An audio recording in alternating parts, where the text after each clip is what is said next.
ಶ್ರೀ ಗುರುಭ್ಯೋ ನಮಃ. ಹರಿ ಓಂ. ಜನ್ಮಾದ್ಯಸ್ಯ ಯತೋನ್ವಯಾದಿತರತಶ್ಚಾರ್ಥೇಷ್ವಭಿಜ್ಞಸ್ವರಾಟ್ ತೇನೇ ಬ್ರಹ್ಮಹೃದಾಯಾದಿ ಕವಯೇ ಮುಹ್ಯಂತಿ ಯಂ ಸೂರಯಃ. ತೇಜೋ ವಾರಿಮೃದಾಂ ಯಥಾ ವಿನಿಮಯೋ ಯತ್ರ ತ್ರಿಸರ್ಗೋ ಮೃಷಾ ಧಾಮ್ನಾ ಸ್ವೇನ ಸದಾ ನಿರಸ್ತಕುಹಕಂ ಸತ್ಯಂ ಪರಂ ಧೀಮಹಿ. ಸೃಷ್ಟಿಸ್ಥಿತ್ಯಪ್ಯಯೇಹ ನಿಯತಿದಿಶಿತಮೋ ಬಂಧಮೋಕ್ಷಾಶ್ಚ ಯಸ್ಮಾತ್ ಅಸ್ಯ ಶ್ರೀ ಬ್ರಹ್ಮರುದ್ರಪ್ರಭೃತಿಸುರನರದ್ವೀಷಶತ್ರುತ್ಮಕಸ್ಯ ವಿಷ್ಣೋರ್ವ್ಯಸ್ತಾಃ ಸಮಸ್ತಾಃ ಸಕಲಗುಣನಿಧಿಃ ಸರ್ವದೋಷವ್ಯಪೇತಃ ಪೂರ್ಣಾನಂದೋ ವ್ಯಯೋ ಯೋ ಗುರುರಪಿ ಪರಮಃ ಚಿಂತಯೇತಂ ಮಹಾಂತಂ. ನಾರಾಯಣಂ ನಮಸ್ಕೃತ್ಯ ನರಂ ಚೈವ ನರೋತ್ತಮಂ ದೇವೀಂ ಸರಸ್ವತೀಂ ವ್ಯಾಸಂ ತತೋ ಜಯಮುದೀರಯೇತ್. ಅಭ್ರಮಂ ಭಂಗರಹಿತಂ ಅಜಡಂ ವಿಮಲಂ ಸದಾ ಆನಂದತೀರ್ಥಮತುಳಂ ಭಜೆ ತಾಪತ್ರಯಾಪಹಂ. ಯಂ ಪ್ರವ್ರಜಂತಮನುಪೇತಮಪೇತಕೃತ್ಯಂ ದ್ವೈಪಾಯನೋ ವಿರಹಕಾತರಾಜುಹಾವ. ಪುತ್ರೇತಿ ತನ್ಮಯತಯಾ ತರವೋಪಿ ನೇದುಃ ತಂ ಸರ್ವಭೂತಹೃದಯಂ ಮುನಿಮಾನತೋಸ್ಮಿ. ಮೂಕೋಪಿ ಯತ್ಪ್ರಸಾದೇನ ಮುಕುಂದಶಯನಾಯತೆ ರಾಜರಾಜಾಯತೆ ರಿಕ್ತೋ ರಾಘವೇಂದ್ರಂ ತಮಾಶ್ರಯೇ. ಆಪಾದಮೌಲಿಪರ್ಯಂತಂ ಗುರುಣಾಮಾಕೃತಿಂ ಸ್ಮರೇತ್ ತೇನ ವಿಘ್ನಾಃ ಪ್ರಣಶ್ಯಂತಿ ಸಿದ್ಧ್ಯಂತಿ ಚ ಮನೋರಥಾಃ. ಶ್ರೀ ಹರಿವಾಯು ಗುರುಗಳ ಚರಣಾರವಿಂದಗಳಲ್ಲಿ ಭಕ್ತಿಪೂರ್ವಕ ಪ್ರಣಾಮಗಳನ್ನು ಅರ್ಪಿಸಿ ಶ್ರೀಮದ್ ಭಾಗವತ ಮಹಾಪುರಾಣದ ಕೆಲವು ಸಂಗತಿಯನ್ನು ನಿನ್ನೆ ಅನುಸಂಧಾನ ಮಾಡ್ತಾ ಬಂದ್ವಿ. ಶ್ರೀಮದ್ ಭಾಗವತ ಪುರಾಣದಲ್ಲಿ ದಶಮ ಸ್ಕಂಧದಲ್ಲಿ ಶ್ರೀಕೃಷ್ಣನ ಚರಿತ್ರೆಯನ್ನು ಶುಕಮುನಿಗಳು ಹೇಳ್ತಾರೆ. ಕೃಷ್ಣನ ಚರಿತ್ರೆ ಕಲಿಯುಗದ ಸಜ್ಜನರಿಗೆ ಎಲ್ಲ ಕಷ್ಟಗಳನ್ನು ಪರಿಹಾರ ಮಾಡಿಕೊಳ್ಳಿಕ್ಕೆ ಅಂತ ಕೇಳಿದ್ದಾರೆ. ಕೃಷ್ಣನ ಕಥೆಗಳಲ್ಲಿ ಎರಡು ಭಾಗ. ಕೃಷ್ಣ ತನ್ನ ಭಕ್ತರನ್ನ ಅವರವರು ಬೇಡಿದ ಅಭೀಷ್ಟಗಳನ್ನು ಪೂರೈಸ್ತಾ ಬಂದ ಅಂತ ಕಥೆಗಳು ಬರ್ತಾರೆ. ಅವುಗಳನ್ನು ಕೇಳ್ತಾ ಇದ್ರೆ ನಮ್ಮ ಅಭೀಷ್ಟಗಳನ್ನು ಕೃಷ್ಣ ಪೂರೈಸ್ತಾನೆ ಅಂತ ಅಭಿಪ್ರಾಯ. ಶಾಸ್ತ್ರಗಳಲ್ಲಿ ಇಷ್ಟಪ್ರಾಪ್ತಿ ಅಂತ ಕರೀತಾರೆ. ಮನುಷ್ಯನ ಅಭೀಷ್ಟಗಳು ಪೂರ್ಣ ಮಾಡಿಕೊಳ್ಳಿಕ್ಕೆ ಕೇವಲ ಅವನ ಪ್ರಯತ್ನ ಸಾಲದು. ಹಾಗಾಗಿ ಆ ಪ್ರಯತ್ನದ ಹಿಂದೆ ಭಗವಂತ, ದೈವ ಅವನು ಬೇಕೇ ಬೇಕು. ಮೊದಲು ಪ್ರಯತ್ನ, ಹಿಂದೆ ಯಾವಾಗಲೂ ದೈವ ಇರ್ತದೆ. ಪ್ರಯತ್ನಮೇಕಮಗ್ರತೋ ವಿಧಾಯ ಭೂತಿ ಮಾಪ್ನುಮಃ ಅಂತಾರೆ. ಅಗ್ರತಃ ಪ್ರಯತ್ನ, ಮೊದಲು ಪ್ರಯತ್ನ ಇರಬೇಕು. ಹಿಂದೆ ಭಗವಂತ ದೈವ ಅವನು ಅದರ ಹಿಂದೆ ಸಹಾಯ ಮಾಡೇ ಮಾಡ್ತಾನೆ, ಸಹಕಾರಿಯಾಗಿದ್ದು ಅದನ್ನು ಪೂರ್ಣಗೊಳಿಸ್ತಾನೆ. ಇದು ಭಕ್ತರಾದವರಿಗಷ್ಟೇ. ಯಾರೆಲ್ಲ ಭಗವಂತನ ಭಕ್ತರಾಗಿರ್ತಾರೆ ಅವರಿಗೆ ಭಗವಂತ ದೈವ ಅವರ ಹಿಂದೆ ಇದ್ದೇ ಇರ್ತಾನೆ. ಆ ಕಾರಣದಿಂದ ಭಕ್ತರು ಬೇರೆ ಬೇರೆ ಅಭೀಷ್ಟಗಳನ್ನು ತಮ್ಮ ಮನಸ್ಸಿನಲ್ಲಿಟ್ಟುಕೊಂಡು ಭಗವಂತನ ಬಳಿಗೆ ಪ್ರಾರ್ಥನೆ ಮಾಡುವಾಗ ಕೇವಲ ಪ್ರಾರ್ಥನೆ ಸಾಲದು, ಪ್ರಯತ್ನವೂ ಮಾಡ್ತಿರಬೇಕು. ಅವರ ಶಕ್ತಿ ಸಾಲದು ಅಂತ ಭಗವಂತ ಅವರ ಹಿಂದೆ ನಿಂತು ಆ ಅಭೀಷ್ಟಗಳನ್ನು ಪೂರ್ಣ ಮಾಡ್ತಾನೆ. ಇದಕ್ಕೆ ಉದಾಹರಣೆಯಾಗಿ ಭಾಗವತದ 10ನೇ ಸ್ಕಂಧದಲ್ಲಿ ಗೊಲ್ಲ ಬಾಲಕರ ಕಥೆ, ಯಶೋದೆಯ ಕಥೆ, ಅಕ್ರೂರನ ಕಥೆ, ತ್ರಿವಕ್ರೆಯ ಕಥೆ, ಅವುಗಳನ್ನೆಲ್ಲ ಹೆಣಿತಾ ಬರ್ತಾರೆ. ಭಗವದ್ಭಕ್ತರು ತಮ್ಮ ಅಭೀಷ್ಟಗಳನ್ನು ಕೃಷ್ಣನಿಂದ ಹೇಗೆ ಪೂರೈಸಿಕೊಂಡ್ರು, ತಾವೂ ಪ್ರಯತ್ನ ಪಟ್ಟರು, ಕೃಷ್ಣ ಅವರ ಹಿಂದೆ ನಿಂತು ಅದನ್ನು ಪೂರ್ಣ ಮಾಡಿದ ಇವುಗಳನ್ನೆಲ್ಲ ಇಷ್ಟಪ್ರಾಪ್ತಿ ಅಂತ ಹೇಳ್ತಾರೆ ಹಿರಿಯರು. ಇನ್ನೂ ಒಂದಿದೆ, ಕೃಷ್ಣನ ಕಥೆಗಳನ್ನು ಶ್ರವಣ ಮಾಡ್ತಾ ಇದ್ದಾಗ ಅನಿಷ್ಟಗಳ ಪರಿಹಾರ ಅಂತ ಹೇಳ್ತಾರೆ. ನಮ್ಮ ಪ್ರಯತ್ನದಿಂದ ಅಥವಾ ನಮ್ಮ ಶಕ್ತಿಯಿಂದ ನಮಗೆ ಬರುವಂಥ ವಿಘ್ನಗಳನ್ನು ನಮಗೆ ಪರಿಹರಿಸ್ಕೊಳ್ಳಿಕ್ಕೆ ಆಗ್ತಿರಲ್ಲ. ಬಹಳ ಎಫರ್ಟ್ ಹಾಕ್ತಿರ್ತೀವಿ, ಇದು ಬರಬಾರ್ದು ಅಂತ ನಮಗನಿಸ್ತಿರ್ತದೆ, ಆದರೆ ಅದು ಬಂದು ಕೂಡ್ತದೆ ಮುಂದೆ. ನಮ್ಮ ಪ್ರಯತ್ನ ಸಾಲದು ಅದನ್ನು ದೂರ ಮಾಡಿಕೊಳ್ಳಿಕ್ಕೆ. ಅದು ಶತ್ರುಗಳಿರ್ಬೋದು, ರೋಗ ರುಜಿನಗಳಿರ್ಬೋದು, ಅಥವಾ ಇನ್ನಿತರ ಬೇರೆ ಬೇರೆ ತಾಪಗಳಿರ್ಬೋದು.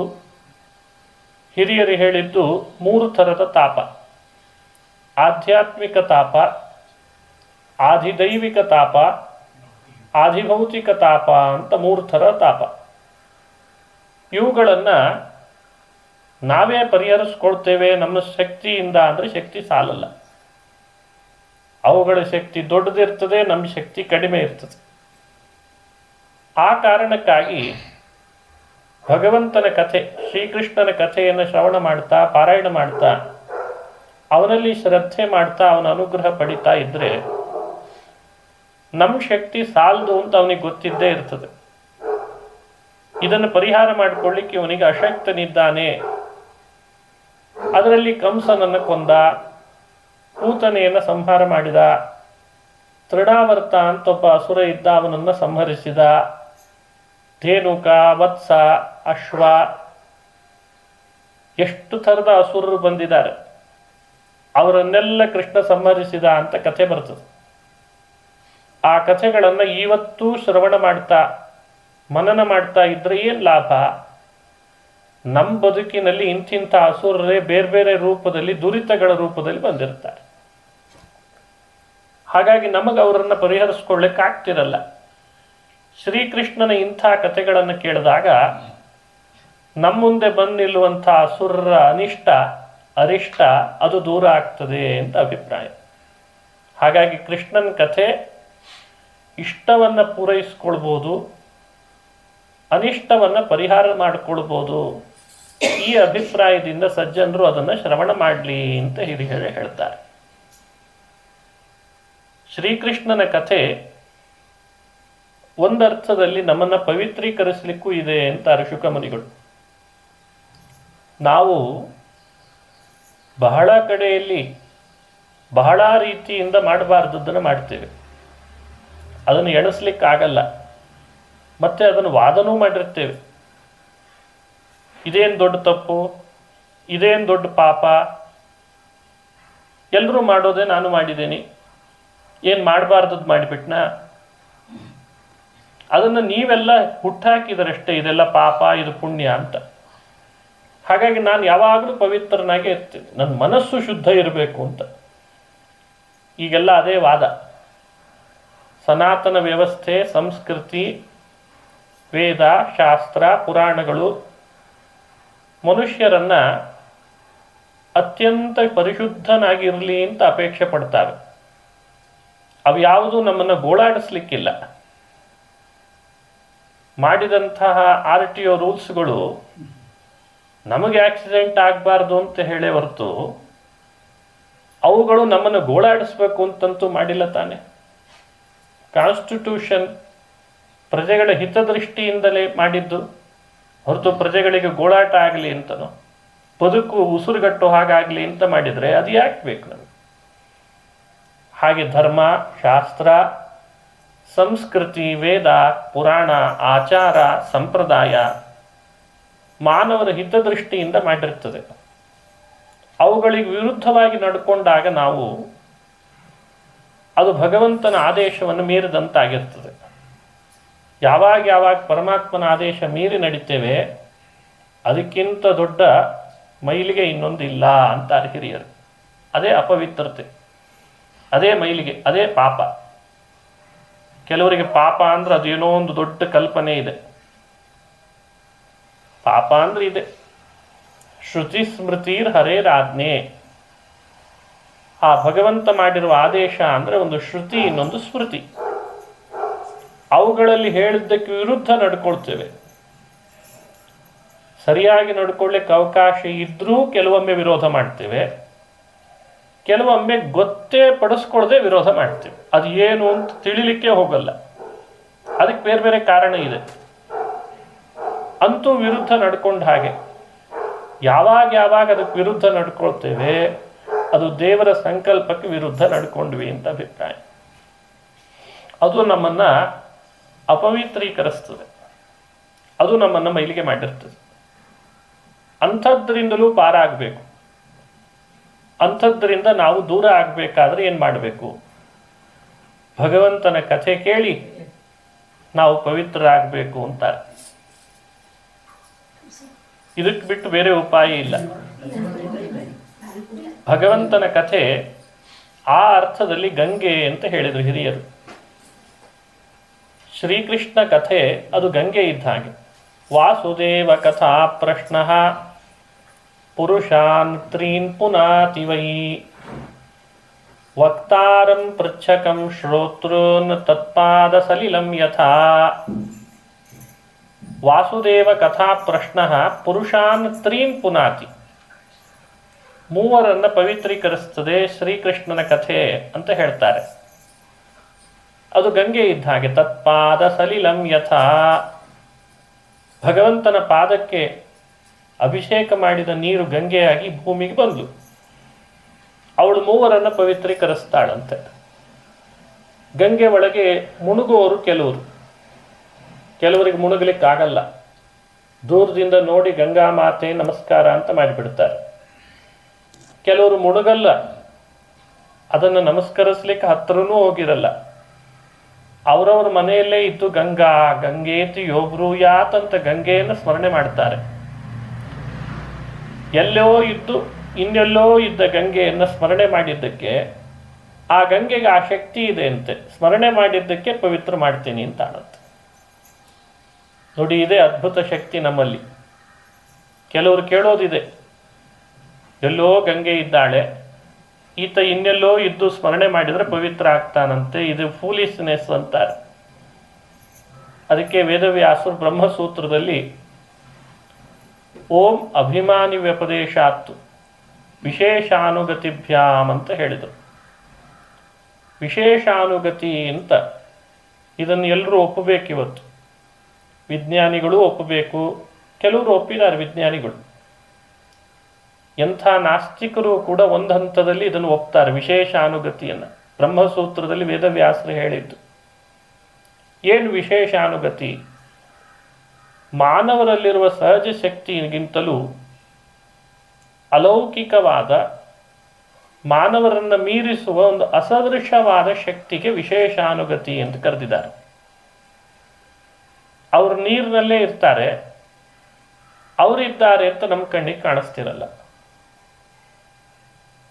ಅವರು ಮಣ್ಣಿನಲ್ಲಿದ್ದಾರೆ, ಆದರೆ ಮಣ್ಣಿನೊಳಗೆ ಅವರು ಇದ್ದಾರೆ ಅಂತ ನಮ್ಮ ಚರ್ಮದ ಕಣ್ಣು ಅದನ್ನು ಸೆರೆ ಹಿಡಿಯಲ್ಲ, ಆದರೆ ಅವರಿದ್ದಾರೆ. ಈ ಥರದ್ದೊಂದು ಶಕ್ತಿ ದೇವತೆಗಳಲ್ಲಿದೆ. ಅದಕ್ಕೆ ವಿಶೇಷಾನುಗತಿ ಅಂತ ಬ್ರಹ್ಮಸೂತ್ರದಲ್ಲಿ ವ್ಯಾಸರು ಹೇಳ್ತಾರೆ. ನಮ್ಮ ದೇಹದೊಳಗಿದ್ದಾರೆ, ನಮ್ಮ ಕಣ್ಣಿನಿಂದ ಕೆಲಸ ಮಾಡಿಸ್ತಾರೆ, ಆದರೆ ಮಾಡಿಸೋರು ಯಾರು, ಹೇಗಿದ್ದಾರೆ, ನಾವು ಅವ್ರ ಜೊತೆಯಲ್ಲಿ ಮಾತಾಡಿಸ್ಬೋದಾ? ಆಗಲ್ಲ, ಸಂಪರ್ಕ ಮಾಡಲಿಕ್ಕೆ ಆಗ್ತಿಲ್ಲ. ಈ ಒಂದು ವಿಶೇಷ ಸಾಮರ್ಥ್ಯ ಅವರಲ್ಲಿರೋಣದ್ರಿಂದ ಜಡವಾದ ವಸ್ತುಗಳು ಅವರ ಮಹಿಮೆಯಿಂದ ನಮ್ಮನ್ನು ಪವಿತ್ರೀಕರಿಸುವಂತಾಗ್ತದೆ. ಗಂಗೆ ನದಿ ನೀರಾದರೂ ಒಳಗಿರುವ ವಿಶೇಷಾನುಗತಿ, ಒಬ್ಬಳು ದೇವತೆ ಇದ್ದಾಳೆ, ಅವಳಿಗೆ ಹೆಸರು ಗಂಗೆ, ಅವಳು ಚೇತನಳು. ಅವಳಲ್ಲಿರುವ ವಿಶೇಷಾನುಗತಿ, ವಿಶೇಷ ಸಾಮರ್ಥ್ಯ ನಾವು ಸ್ಮರಣೆ ಮಾಡಿ ನಮ್ಮ ಮನೆಯಲ್ಲೇ ಇದ್ದು ನೀನು ದೇವರ ಪಾದ ತೊಳೆದು ಬಂದವಳು ಅಂತ ಗಂಗಾ ಗಂಗೇತಿ ಯೋಬ್ರು ಯಾತ್ ಅಂತ ಸ್ಮರಿಸೋದರಿಂದ ನಮ್ಮನ್ನು ಪವಿತ್ರೀಕರಿಸ್ತಾಳಂತೆ. ಈ ಶಕ್ತಿ ಅವಳಲ್ಲಿದೆ ಅಂತ ನಮಗೆ ದರ್ಶನಗಳು ಹೇಳ್ಕೊಡ್ತಾರೆ. ಇದನ್ನೇ ಅಭಿಮಾನಿ ದೇವತೆ, ಅಭಿಮಾನಿಗಳು ಈ ಅರ್ಥದಲ್ಲಿ ಈ ಶಬ್ದವನ್ನು ಪ್ರಯೋಗ ಮಾಡ್ತಾರೆ. ದೇವರ ಪಾದ ತೊಳೆದು ಬಂದ ಗಂಗೆಗೆ ಇಷ್ಟು ಶಕ್ತಿ ಇರಬೇಕಾದ್ರೆ, ದೇವರ ಮುಖದಿಂದಲೇ ಬಂದ ಭಾಗವತ, ದೇವರ ಮಹಿಮೆಯನ್ನೇ ಹೇಳುವ ಅವನ ಕಥೆ, ಅದನ್ನು ಕೇಳೋದ್ರಿಂದ ನಾವ್ಯಾರೂ ಪವಿತ್ರರಾಗದೇ ಇರ್ತೀವ? ಈ ಅಭಿಪ್ರಾಯದಿಂದ ಮನುಷ್ಯ ಭಗವಂತನ ಕಥೆಯಲ್ಲಿ ಆಸಕ್ತನಾಗಲಿ. ಕಥೆಯಲ್ಲಿ ಶಕ್ತಿ ಇದೆ ಅಂದರೆ ಅದು ಭಗವಂತನಿಂದ ಬಂದಿದೆ. ಕಥೆ ಪವಿತ್ರೀಕರಿಸ್ತದೆ ಅಂದರೆ ಭಗವಂತನೇ ಪವಿತ್ರೀಕರಿಸ್ತಾನೆ.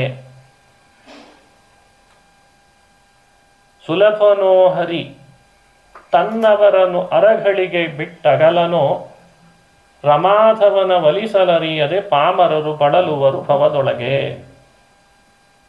ಮಲಗಿ ಪರಮಾದರದಿ ಪಾಡಲು ಕುಳಿತು ಕೇಳುವ, ಕುಳಿತು ಪಾಡಲು ನಿಲುವ, ನಿಂತರೆ ನಲಿವ ನಲಿದರೆ ಒಲಿವೆನಾ ನಿಮಗೆಂಬ. ಸುಲಭನೋ ಹರಿ ತನ್ನವರನು ಅರಗಳಿಗೆ ಬಿಟ್ಟಗಲನೋ. ಆ ಭಗವಂತ ಯಾವತ್ತೂ ನಮ್ಮನ್ನು ಅರ್ಧ ಕ್ಷಣ ಬಿಟ್ಟು ಹೋಗ್ಲಾರ, ಅಷ್ಟು ಹತ್ತಿರದಲ್ಲಿರ್ತಾನೆ. ಅವನ ಕಥೆ ಕೇಳ್ದ ಹಾಗೆ ಯಾರು ಕೇಳ್ತಾರೆ, ಯಾರು ಹೇಳ್ತಾರೆ, ಕೇಳುವ ಆಯೋಜನೆಯನ್ನು ಯಾರು ಮಾಡ್ತಾರೆ ಬಹಳ ವಿರಳ. ಭಗವಂತನ ಕಥೆ ಕೇಳುವ ಆಯೋಜನೆ ಅಥವಾ ಕೇಳುವ ವ್ಯವಧಾನ ಹೇಳುವವರು ಬಹಳ ವಿರಳ. ಎಷ್ಟು ಕೋಟಿ ಜನಸಂಖ್ಯೆ ಇದೆ ಭಾರತದಲ್ಲಿ, ಇನ್ನು ಇಡೀ ವಿಶ್ವ ಮಟ್ಟಕ್ಕೆ ವಿಚಾರ ಮಾಡಿದರೆ ಇನ್ನೆಷ್ಟು ಕೋಟಿ ಇರಬೇಡ. ಆದರೆ ದೇವರ ಕಥೆ ಕೇಳುವ, ಹೇಳುವ, ಆಯೋಜಿಸುವವರ ಸಂಖ್ಯೆ ಎಷ್ಟಿರಬೇಡ. ನೀವೇ ಯೋಚನೆ ಮಾಡಿ. ಅದರದ್ದು ಯಾವಾಗಲೂ ಪ್ರತಿಶತ ಕಡಿಮೆ ಇರ್ತದೆ. ಅದರಲ್ಲಿ ಯುಗ ಕಳೆದಾಗ ಮತ್ತಷ್ಟು ಕಡಿಮೆ ಅಂತ ಹೇಳ್ತಾರೆ. ಸತ್ಯಯುಗದಿಂದ ತ್ರೇತೆಗೆ, ತ್ರೇತಾಯುಗದಿಂದ ದ್ವಾಪರಕ್ಕೆ, ದ್ವಾಪರದಿಂದ ಕಲಿಯುಗಕ್ಕೆ ಬಂದಾಗ ಮತ್ತಷ್ಟು ಕಡಿಮೆ ಆಗ್ತದೆ. ಆದರೆ ಅದು ಬಹಳ ಅವಶ್ಯಕ. ಮೌಲ್ಯ ಹೆಚ್ಚಾಗೋದು ಆವಾಗಲೇ. ಪ್ರೊಡಕ್ಷನ್ ಜಾಸ್ತಿಯಾಗಿ ವಸ್ತುಗಳು ಎಲ್ಲ ಕಡೆಯಲ್ಲಿ ಬಂತು ಅಂದರೆ ಅದರ ಮೌಲ್ಯ ಕಡಿಮೆ ಆಗ್ತದೆ. ಬೇಡಿಕೆ ಜಾಸ್ತಿ ಇದ್ದು ಪ್ರೊಡಕ್ಷನ್ ಕಡಿಮೆ ಇದೆ ಅಂದರೆ ಮೌಲ್ಯ ಹೆಚ್ಚಾಗ್ತದೆ. ಇದು ಅರ್ಥಶಾಸ್ತ್ರ.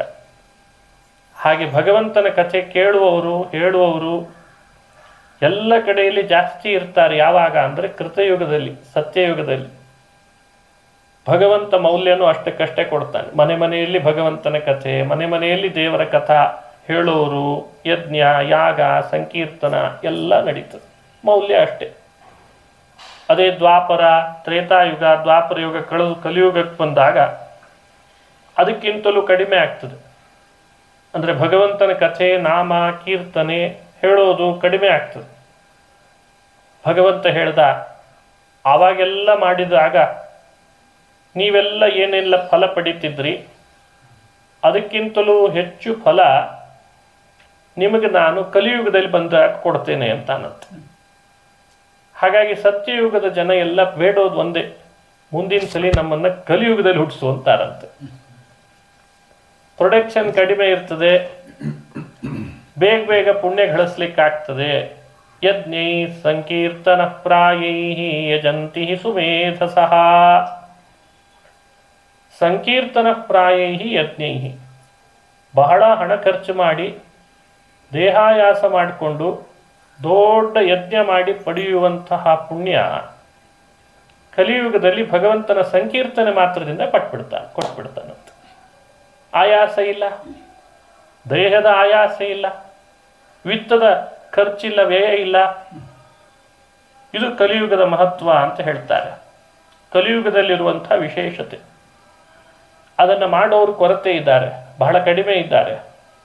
ಫಲ ಮಾತ್ರ ಭಗವಂತ ವಿಶೇಷ ಕೊಡ್ತಾನೆ. ಏನು ಫಲ? ಬಹುಬೇಗ ಪವಿತ್ರರನ್ನು ಮಾಡ್ತಾನೆ, ಬಹಳ ಪುಣ್ಯವನ್ನು ನೀಡ್ತಾನೆ. ಈ ಅರ್ಥದಲ್ಲಿಯೂ ಕೃಷ್ಣನ ಕಥೆ ಸಾರ್ಥಕ ಅಂತ ವಿವರಣೆ ಮಾಡ್ತದೆ. ಗಂಗೆಯಂತೆ ಪವಿತ್ರೀಕರಿಸ್ತದೆ. ಒಮ್ಮೆ ಕೃಷ್ಣ ಗೊಲ್ಲ ಬಾಲಕರ ಜೊತೆಯಲ್ಲಿ ಗೋಕುಲದ ಗೋವುಗಳನ್ನೆಲ್ಲ ಕಟ್ಟಿಕೊಂಡು ಮೇಯಿಸ್ತಾ ಬಹುದೂರ ಪ್ರಯಾಣ ಮಾಡಿದ. ಕಾಡಿನಲ್ಲಿ ಶ್ರೀಕೃಷ್ಣನ ಕೆಲವು ಮಹಿಮೆಗಳನ್ನು ಗೋಪಾಲಕರು ನೋಡಿ ಆಲೋಚಿಸಿ ಇವನೇ ವಿಷ್ಣು ಇರಬಹುದಾ ಅಂತ ಅವರಿಗೆ ಒಂದು ಅರ್ಥದ ಸಂಶಯ ಬರ್ತಾ ಇತ್ತು. ಜೊತೆಗೆ ಇದ್ದ ಕೃಷ್ಣನೊಟ್ಟಿಗೆ ಇದ್ದವರಿಗೆ ಕೃಷ್ಣ ಯಾರು, ಏನು, ಎತ್ತ ಅಂತ ಕುತೂಹಲ ಮೂಡಿತ್ತು. ನೀನೇ ನಾರಾಯಣ, ನೀನೇ ವಿಷ್ಣು ಅಂತ ಹೇಳ್ತಿದ್ದಾರೆ ಎಲ್ಲರೂ. ನೋಡಿದರೆ ಹುಟ್ಟುಟ್ಟದ ಕೆಲವೇ ದಿನಗಳಲ್ಲಿ ಪೂತನೆಯನ್ನು ಕೊಂದುಬಿಟ್ಟು ತೃಣಾವರ್ತನನ್ನು ಸಂಹಾರ ಮಾಡಿದಿ, ಆ ಬಂಡಿ ರೂಪದಲ್ಲಿ ಬಂದ ಶಕಟಾಸುರನನ್ನು ಸಂಹರಿಸಿದಿ ಕೃಷ್ಣ. ನಮಗೆ ವಿಶ್ವಾಸ ಮೂಡಬೇಕು, ನೀನು ಭಕ್ತವತ್ಸಲ, ಭಕ್ತಾಪರಾಧ ಸಹಿಷ್ಣು, ಸಲಿಗೆ ಹೆಚ್ಚಾಗಿದೆ ಕೃಷ್ಣ ನಿನ್ನೊಟ್ಟಿಗೆ, ಅಪರಾಧವನ್ನು ಮನ್ನಿಸು, ಆದರೆ ಒಂದು ಅಪೇಕ್ಷೆ ಇದೆ, ಪೂರೈಸು ಅಂದ್ರಂತೆ ಗೊಲ್ಲಬಾಲಕರು. ಪರಿಚಯ ಜಾಸ್ತಿ ಆದಾಗ ಸಲಿಗೆ ಜಾಸ್ತಿ ಆಯಿತು. ಏನಾದರೂ ಕೇಳ್ತಾರೆ ಭಕ್ತರು, ಏನು ಬೇಕಾದರೂ ಕೇಳ್ತಾರೆ. ಹೀಗೊಂದು ಘಟನೆಯನ್ನು ಉದಾಹರಿಸ್ತದೆ ಭಾಗವತ. ಏನು ಕೇಳ್ರಿ ಅಂದ ಕೃಷ್ಣ. ಏನು ಕೇಳ್ರಿ? ಏನಿಲ್ಲ, ನೀನೇ ವಿಷ್ಣು ಅಂದರೆ ನಮಗೊಂದು ಸಲ ವೈಕುಂಠ ತೋರಿಸು ಅಂದ್ರಂತ. ವೈಕುಂಠ ನೋಡಬೇಕು, ಆ ಕ್ಷೀರ ಸಮುದ್ರ, ನೀನಲ್ಲಿ ಶೇಷನ ಮೇಲೆ ಪವಡಿಸ್ತಿರ್ತಿ, ಲಕ್ಷ್ಮೀ ನನ್ನ ಪಾದ ಸೇವೆ ಮಾಡ್ತಾ ಇರ್ತಾಳೆ, ಅದು ಹೇಗಿದೆ ಅಂತ ನಮಗೆ ತೋರಿಸಿದ್ರೆ ನೀನೇ ವಿಷ್ಣು ಅಂತ ನಮಗೆ ಖಾತ್ರಿ ಆಗ್ತದೆ ಅಂತ ಹಠ ಹಿಡಿದ್ರಂತೆ. ಕೃಷ್ಣನಿಗೆ ಗೊಲ್ಲ ಬಾಲಕರ ಮೇಲೆ ಅಪಾರ ಕರುಣೆ. ವೈಕುಂಠಂ ದರ್ಶಯಾಮಾಸ, ಭಾಗವತ ಹೇಳ್ತದೆ ಈ ಕಥೆಯನ್ನು. ದನಗಾಯುವ ಹುಡುಗರಿಗೆ ಆ ಪರಿಶುದ್ಧ ಭಕ್ತಿ, ಆ ಪರಿಶುದ್ಧ ಅಂತಃಕರಣಕ್ಕೆ ಕೃಷ್ಣ ಮನಸೋತು ತಾನಿದ್ದ ಕಾಡಿನೊಳಗೆ ವೈಕುಂಠ ತೋರಿಸಿದ ಅಂತ ಹೇಳ್ತದೆ ಭಾಗವತ.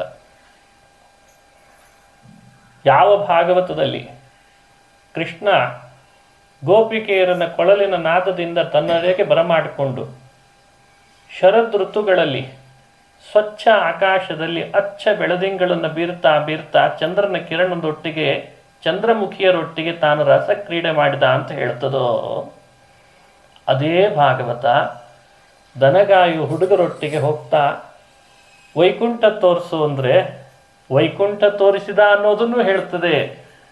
ನೋಡಿ, ಈ ಚಾನೆಲ್ನಲ್ಲಿ ಇದನ್ನು ಮಾತ್ರ ಡಿಲೀಟ್ ಮಾಡಿ ರಾಸಕ್ರೀಡೆ ಮಾಡಿದ್ದಕ್ಕೆ ಕೃಷ್ಣ ಕಾಮುಕ ಅಂತ ಹೇಳಿದರೆ ಸರಿ ಹೋಗ್ತದಾ? ಇದು ಅನಾಲಿಸಿಸ್ ಮಾಡೋ ಪದ್ಧತಿ. ಕೃಷ್ಣನ ಲೀಲೆಗಳನ್ನೆಲ್ಲ ಮನಸ್ಸಿನಲ್ಲಿ ತಂದುಕೊಳ್ಳೋದು ಒಂದಾದರೆ, ಯಾವ್ಯಾವ ಲೀಲೆಗಳು ಕೃಷ್ಣನಲ್ಲಿರೋ ಅತಿಮಾನುಷ ಶಕ್ತಿಯನ್ನು ನಮಗೆ ತೋರಿಸ್ತದೆ ಅಂತ ಯೋಚನೆ ಮಾಡೋದು ಮತ್ತೊಂದು. ಅಂಬೆಗಾಲಿಟ್ಟ, ಮನೆಯಲ್ಲಿ ಬೆಣ್ಣೆ ತಿಂದ, ಹಾಲು ಕುಡ್ದ, ಮೊಸರು ಕದ್ದ, ಬೆಕ್ಕಿನಂತೆ ಕೂಗ್ದ, ದನಗಾಯ್ದ, ಎಲ್ಲರೂ ಮಾಡ್ತಾರೆ.